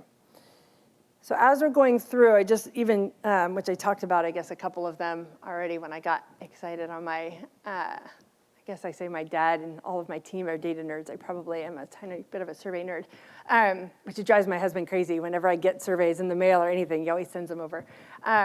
But survey development, kind of tips and must-haves. I would just say, I'm sure a lot of you guys are doing some, but ensure all key stakeholders fully understand and agree upon the reason for gathering the feedback.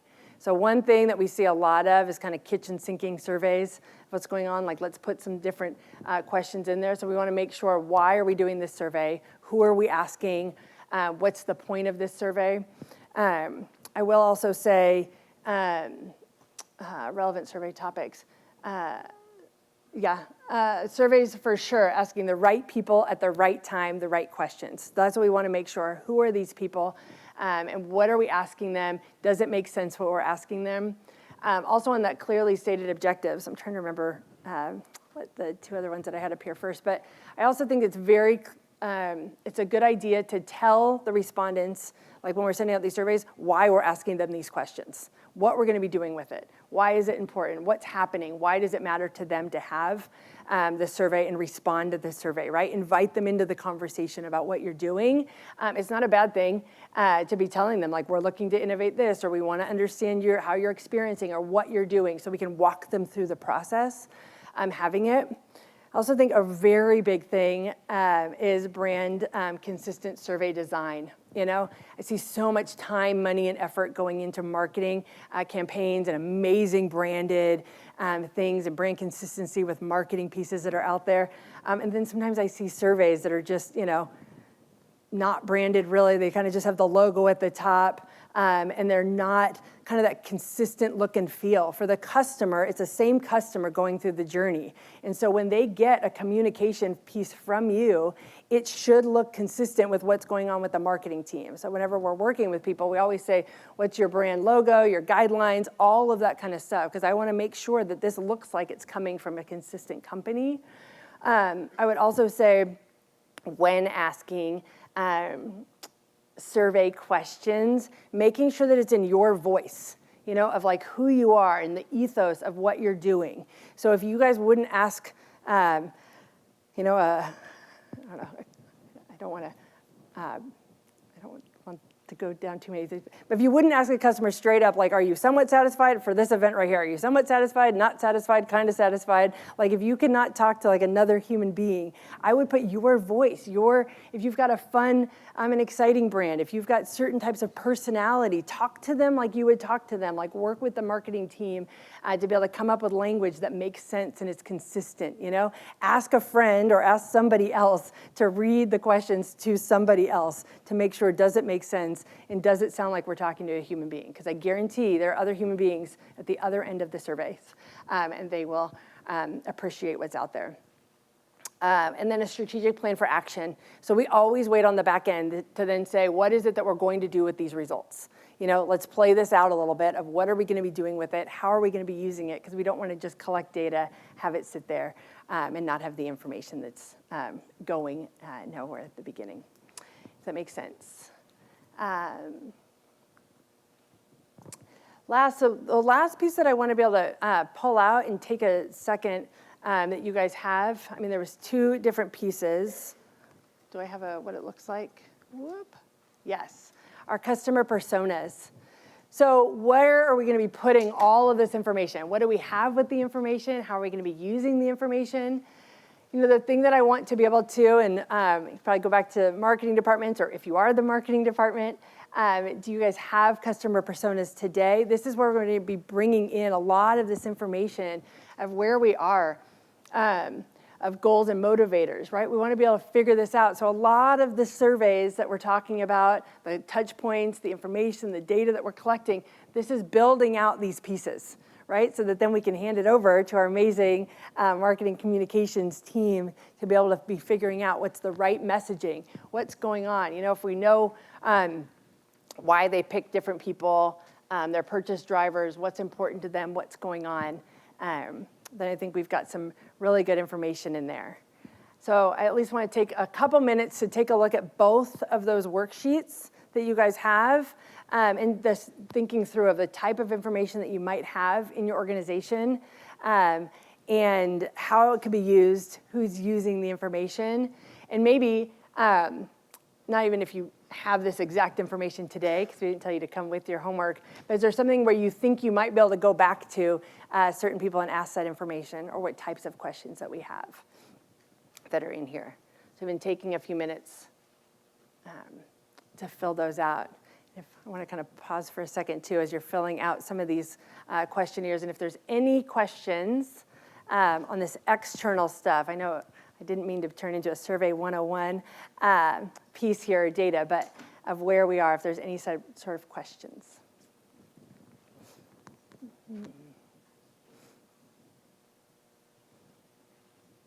Yes. And what's the biggest mistake you see over and over in surveys that most people are making? What is the biggest?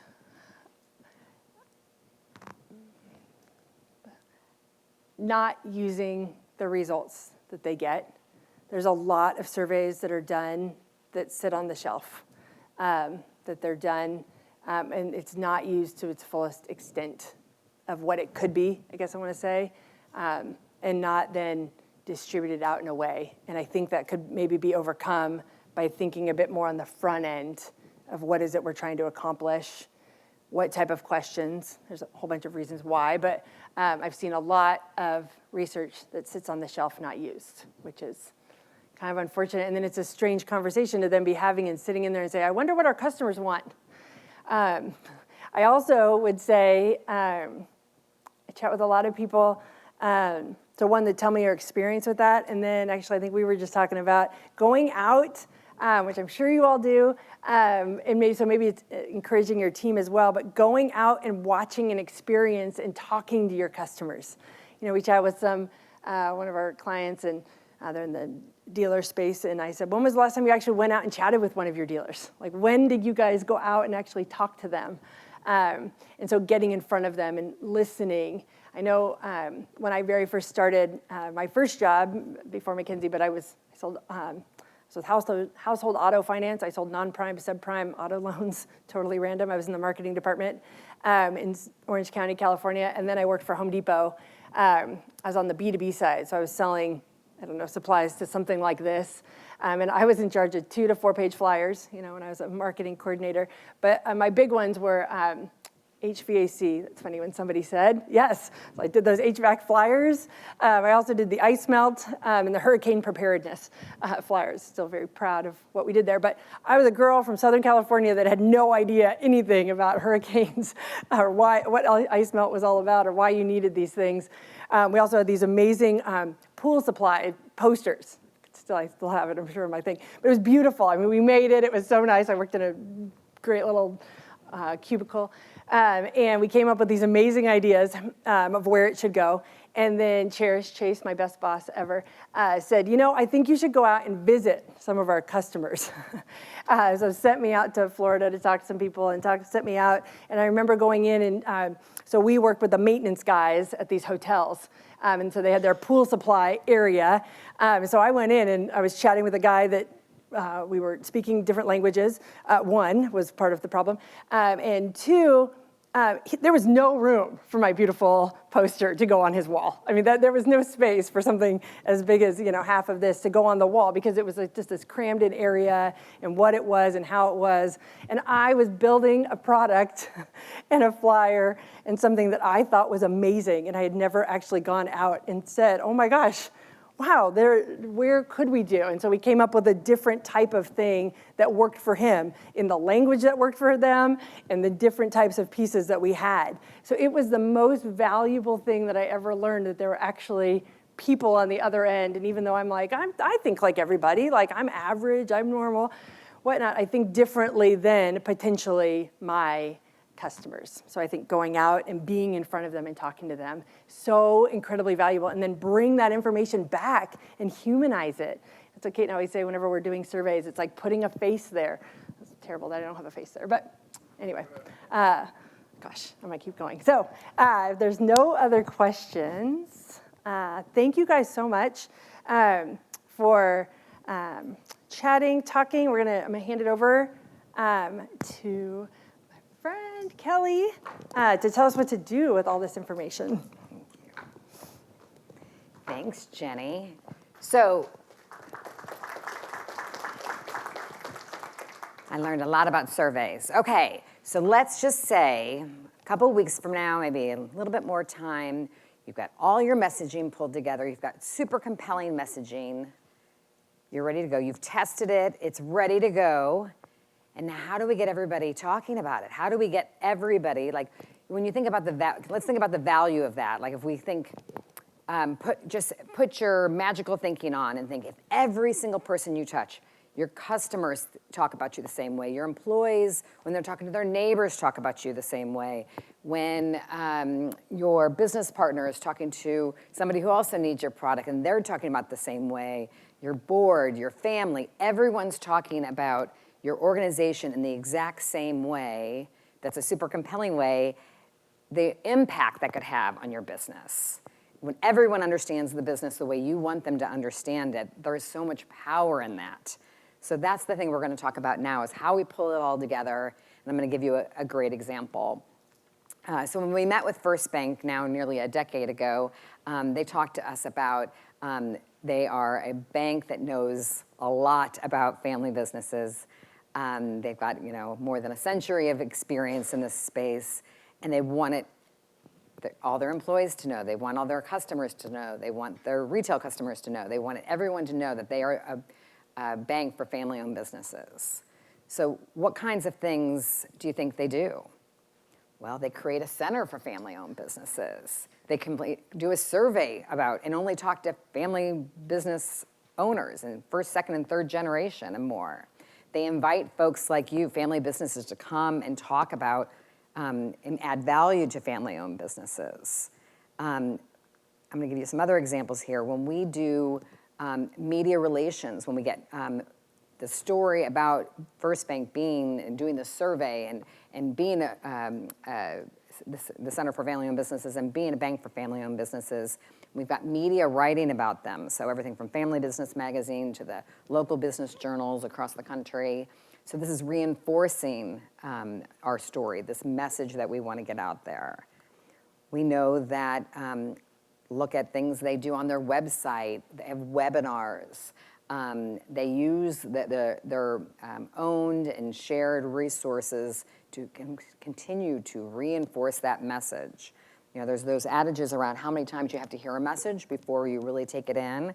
Well, when we're using it at every single touch point, how about employees, intranet? I bet if you walk into a First Bank, you'll see a sign like this.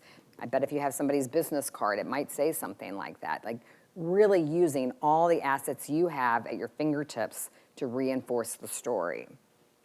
Because really what we're talking about is over-communicating. We want to keep saying it. We want to keep saying it. You're going to be really tired of it way before most of your customers and most of your employees have learned it. So you want to just talk about consistent brand communication. You just want to keep on using it, assuming it's great messaging. You've tested it. You all have aligned that this is it.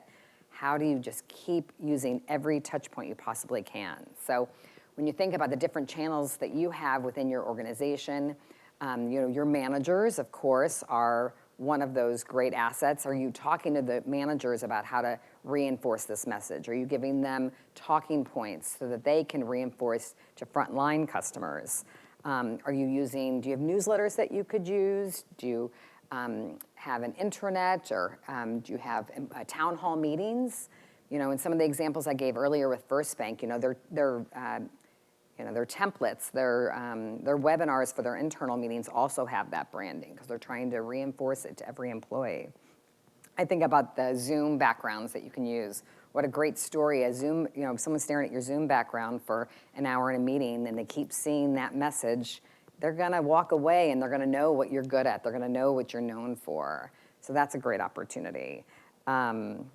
News stories, we talked about that, public relations. I think that's an interesting way to affect employees. We've talked to clients before and they say, well, I want coverage for this thing we do for employee pride. It's going to give employees pride in our company when they see us written about in the local newspaper or on television or whatever it might be. Of course, there's all those external sources as well. You've got social media, great content that can be there that reinforces these messages. Your website, sales presentations, every template, every PowerPoint template that goes out has that same messaging on it. There's so many different ways to get creative here. You think about when somebody calls your organization, you get put on hold. What story or what message is being told in that moment? You've got them on the line for 30 seconds. Can you tell them? Can you reinforce a message at that point? Your email signature. How do we just use all the assets within your organization to tell that message? It's always fun too to surprise somebody when you see it as you walk into your building and there's chalk art on the front door, on the front parking lot, telling you something. Again, just keep reinforcing. There's just so many different ways that it can pull through and will go a long way on getting everybody in your organization talking about it in the same way.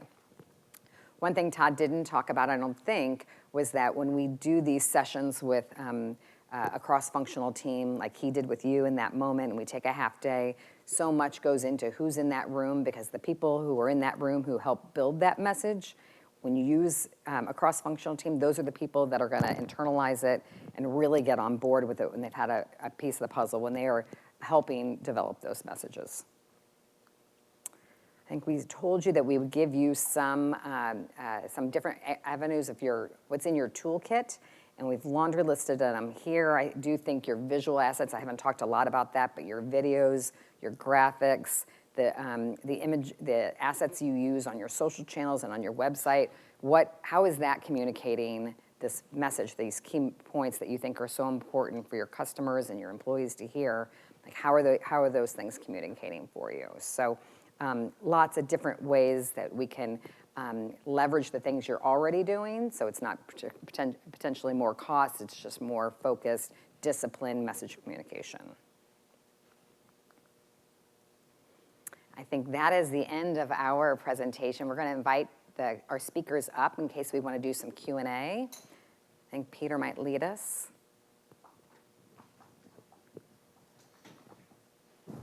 There is nothing worse than standing in front of wine. So there's wine coming in T-minus 15 minutes. That's right. But what I do want to make sure is available here is just an opportunity to imagine double-clicking on some of the things that you had questions on, comments on, et cetera.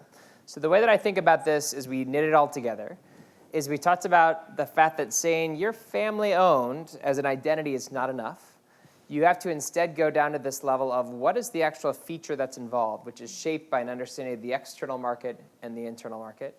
That then has to be operationalized into everything from your brand collateral to your approach to marketing, so on and so forth. And then when you do that well, it delivers value to your internal customers, your external customers, et cetera.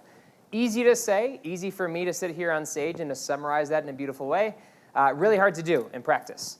And so my biggest encouragement to each of you is to identify what is one concrete thing that we can do differently. Perhaps it's standing up a different kind of pulse survey for a period of time. Perhaps it's saying maybe we need to think about our internal messaging to over-communicate it. Or perhaps it's saying we need to think hard using the data that Mike presented earlier around when we're changing, whether or not we should be changing more. Maybe we're too risk-averse. Or maybe we're too squirrel-like in approaching any new thing that we can actually do, which is my limitation when it comes to change. So with that said, that's the summary. Let's maybe just take a few minutes to see if there's any questions or comments. I've got a few in my back pocket, but would love to hear from you all the things that come to mind for you before we go out and enjoy a nice reception and have some wine. Yes, please. I don't know exactly who the question is for. For everyone, just right across the board. And as you do that, by the way, say who you are. We'd love to hear who you are. I'm Valerie, with Midwest Elevator. Okay. And I was just wondering, we're kind of in the middle of all this right now. Actually, we never did marketing too heavily before. I was always kind of the go-to, but never had enough time. I'm an account manager and sales and relationships and all that. And I always have been so overly conscious of what, like, other people are gonna think about what I'm how I'm putting some, whatever marketing piece. So now we brought in somebody to do that knows what they're doing, but I'm still like, what's everyone gonna think? And I'm in the same spot I was before. Can you say something that make me feel better about, like, or I guess I always get caught up on people aren't gonna like it, or maybe they won't do like what I do exactly, but what are the benefits, like, do you think, especially in a family business, do you think employees really appreciate about even seeing any momentum, and, like, how do you overcome, like, caring, I'm not saying this to be rude, but caring so much about what everyone else around you thinks, because I kind of get frozen on it, that, does that make any sense? That was a weird. So just to clarify also, people and what they care about, you mean internal people, not external people? More internal. Okay, just want to clarify. Okay. Let me give you one take on this, and then Yeah. I'd love to punt to our marketing expert. So that is like me in a nutshell. So I struggle all the time with trying to triangulate what everyone's going to think. I'm a social monitor in the language of psychology, which means even right now, I'm trying to say who in this room thinks that Peter's talking too much, and how can I talk less or more or something. And so I think ultimately what you have to do is you have to go back to an assessment of what's a good idea versus a bad idea, knowing that even the best ideas are going to get some level of resistance. And I think to the extent that it's informed by data, so it's not just your opinion, but I took this out to the customer, this is the feedback that I got from it, I ran a small experiment, it turned out that it was much better received than this, then all of a sudden it's not just your opinion out there, but it's you bringing that point of view and supporting evidence to be able to bring this to internal customers that are going to have a wide range of opinions about how to proceed. So that's a bit of how I'd approach it, but I'm curious how you all would think about this. Well, two things, which one just to relate real quick. And one, I said my dad didn't do any marketing whatsoever. So then I started doing it, and I was out a lot and talking a lot. And so then he pulled Kate into his office at one point and then said, does it bother you, because I was out a lot, doing a lot, does it bother you that you work a lot harder than Jenny does? Because Jenny isn't working. And because for him, it was butts and seats meant that you were working. So one, we had to just explain what we were doing. We never had a marketing department. So I think our team was even like, what is it? What are you doing? But I think when we went back and then had a plan of what we were doing and why we were doing it, a lot of them didn't want to do it. So, I mean, I'm curious of like follow-up questions. Do they want to have an opinion? And so we, though, and somebody else had said before, marketing is a very interesting department. Like never would I walk into the IT department and be like, hey, you know what? These computers, this is what we should do with IT. I mean, maybe. But everybody has an opinion about marketing. Everybody has seen like we should be in a Super Bowl ad or we should be doing this kind of thing. And so everybody has an opinion. So if you this is what we stand for, this is what we do, like I've kind of made it clear where I'll take feedback, not that I don't want their opinion. So one, I think coming in with a clear plan of why you're doing it, what you're doing. I will just say on the flip side, which I know you weren't asking as much about, but on the external, I'm on LinkedIn all the time and doing videos, and it took Brent like years to make me do videos. I do these weekly videos now, and it took a lot, and even putting blogs out of like, what do people think? What are they thinking? What's going on? One, people think a lot less about what I'm doing than I think, and not in a bad way, but it's just starting and then getting the momentum and then showing why things are working. And it takes a while to do. So Yeah, like yes. with, the discovery phase, Yeah. like questions or Yeah. interviewing clients and employees, and now came up with a strategy, and then it's just like it's a process, and, Yeah. and everyone should know that. But I feel like everyone at our company, not just my dad or whoever I'm working closely with, but our sales manager and different people, they all don't want to do it because they don't have time. Have so many opinions that I can't take personally. I don't know why, but then it's been a like emotional roller coaster in a way because I had so much energy when I came in and early on when I first started working at Midwest Elevator. We didn't have a website, and then I ended up dating and marrying a marketing / creative person. He's like, "Where's your website?" And at the time, that's what he was doing for a living, and then I got all this pushback then, and so eventually we got a website. And, then it was on me to write content. I'm like, I don't know how to write content, so we never had that. I've just always, it's been a struggle. And so now we're finally doing the right things, and it's still kind of like proving like why we need to do it. It's like we're a premium elevator company. We charge what we should charge for a good quality service. So let's match that on the other end, and it's kind of like an uphill battle, and it just kind of gets discouraging. So I was just hoping, well, that up to whoever else makes experiencing that. I'd love to say one follow-up on that, because this is something that we come across fairly regularly. And the mindset is, well, we've been successful for X years and we've never invested in marketing. Why should we now?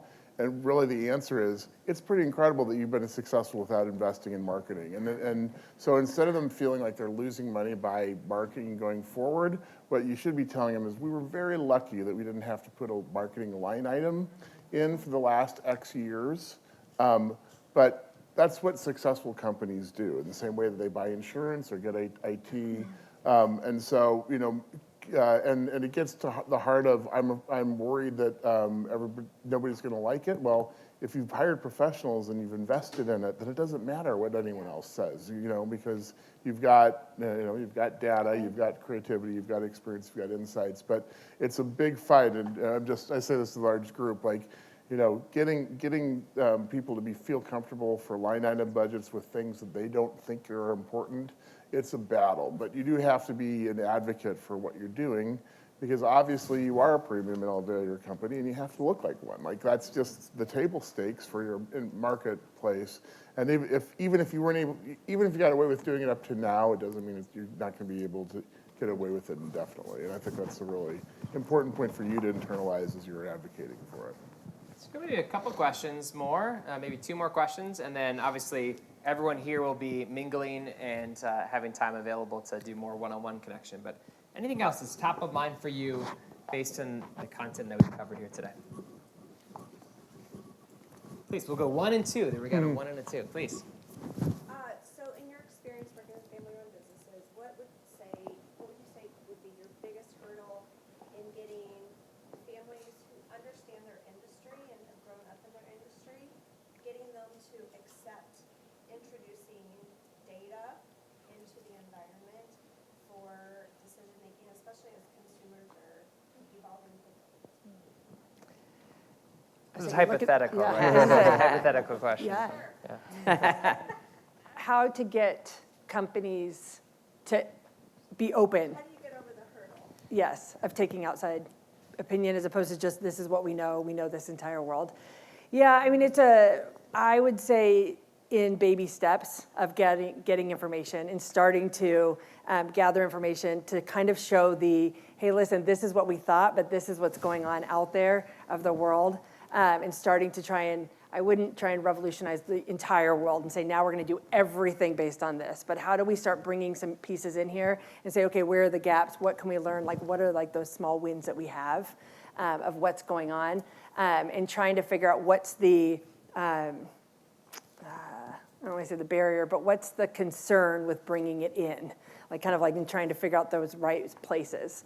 Do they think it's going to be different? Do they not want to ask? Like, why are we not doing it? But I would kind of pick our battles and kind of get a win. And then once you start getting this information, then people start coming more of like, oh my gosh, what do the customers want? What do we have? What's happening? And then start growing out that department of where you are and what's going on. So I would say with little wins. I will also say when we started going, because like you said, you knew your industry, like our team knew our industry really, really well. We started then going out to outside industry associations. I said we went to CES. Oh my gosh, it was so fun. Just to see like there's a whole big world out there. We started sending our team out to things, bringing them out. We brought our data guys, our programmers, our developers out to be in front of the customers. Because I was a sales one, I was out there training. I'd come back in, I'd say, this is what the customers think. Like, no, Jenny, they just don't understand. Like, no. So I brought them in front of the customers to watch them use the product. And like, oh man, they do not understand. Mm-hmm. So maybe bringing them out a little bit to experience, then it might be gathering some. If that helps at all. And I would say, I'm sorry I don't have a microphone, so I'll try to speak louder. But so I think for us, I'll say for the, so the family, you'll have an opportunity to taste wine afterwards. And so we are in the wine business. And I think for our family, we were just going on word of mouth. We talked to distributors, talk to consumers, what matters to you. You make your own educated guess. I think there's a bias towards sort of assuming everyone thinks like you. And probably everyone in this room probably understands that not everyone thinks exactly like you. So it's actually only recently for us that the winery, we started doing our own surveying, sort of what matters to you, what do you look for in a wine? And one thing that's great is that there are these tools out there that you could, obviously McKinsey at a high level, but then like there's also these do-it-yourself things. That's what we started with. And I think that's one way to get past the barrier is do it on the cheap, essentially. You may not get the best possible data you're going to get with McKinsey, but it's really valuable information. So it was really interesting for us as we were thinking about our different brands, what does matter to people. And it was just a great tool. And once you see it, then there's no obstacle to it. Then I think as Jenny was saying, you want more because you really like having that data. Just one framing that I'll highlight here on this point is you have to think of these relationships or these battles in the context of the relationship dynamics in place. So one of my favorite studies of succession in family business actually looks at Taiwanese father-son partnerships, father-daughter partnerships. And what it finds when competence is low on the part of the next generation, I'm going to maintain control. I'm going to hold it tight. And so as competence gets better, I feel more comfortable going to the next generation and saying, what do you want to do? But ironically, when competence is really high, ability is really good, and capability is really good, I actually can feel threatened by that as the first generation. So imagine you've got these two relational stories. One is the past generation built something, they built something amazing, and they have now the next generation that wants to be different, wants to bring in new information. And both of those impulses can have dysfunctional forms. Right? I'm going to keep the grocery business. I'm going to keep the wine business. I'm going to keep the HVAC business the way that it was. And why are you pushing against that? And then vice versa, the need to be different from the next generation. Of I need to do something completely different. We need to do this online. We need to do this in this sort of way. And so I think to acknowledge that these debates that are happening around tactical things are embedded in really complex relationships requires maturity on both sides of the equation. And then also sometimes advisors or people that can help tamper down some of the elements that are making it more emotionally complex. Ralph, I think we had one last comment question. Just going to ask, either from a marketing or communication standpoint, what role do you see AI playing in your respective roles going forward? I'll leave banking out of this. Thank you. Do you guys want to go first? Yeah, sure. So AI is being used really carefully in our industry because for all kinds of reasons, theft of IP and all those sorts of good things. And but I would say that I saw a post about you really have to know what you want, right? And that's a problem with a lot of clients, right? They don't know exactly what they want. And so, like, if you don't know what you want, you're not going to come out with anything, and we might be safe on AI, because if you don't tell AI exactly what you want, you're not going to get exactly what comes out of it. So I think it's going to evolve quite a bit, obviously, but it's going to be really interesting next kind of 10 years. Yeah. Todd, do you go?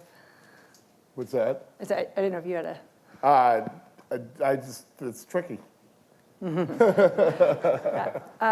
I'm obsessed. I think it's definitely, there's so much.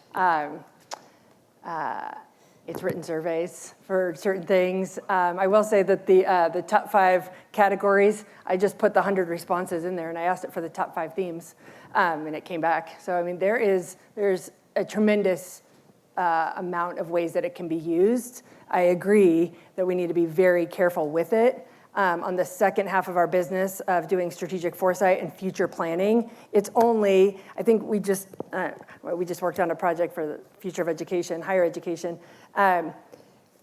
We need to teach people what it is and what it isn't. So what it's gathering, it's the same way, it's gathering information from the internet of what's happening. So I think be very cautious of what you put in it. But it jumpstarts so many things. So can it do things and speed things up in a way it's going to revolutionize a whole bunch of stuff. That should be your next session. Yes, good question. I think it was maybe Accenture or Deloitte announced this last week, a $3 billion investment in AI in their consulting services part of the house. And so in that sense, it's clearly the future, whether it's a support feature. I do think of it's almost like chess masters with some combination of what's human skill versus what's machine learning skill. But yeah, it's going to be the theme to watch over the next little bit. here is being careful on AI. You said AI and the AI app on my phone. Sounds right. Sounds right. I want to make the transition out there to the space to mingle, to talk a little bit further. But more than anything, I want to thank everyone here that has flown in from California, been here locally, Chicago. Great to see you all here today. And we really do hope that the conversation does not stop here. If there's questions that you wanted to ask but didn't want to ask it in a large setting, if you want to talk about it more one-on-one, go grab a glass of wine. Let's chat a little bit further, and we'll see you out there shortly. Thanks, everyone. Thanks. Thank you.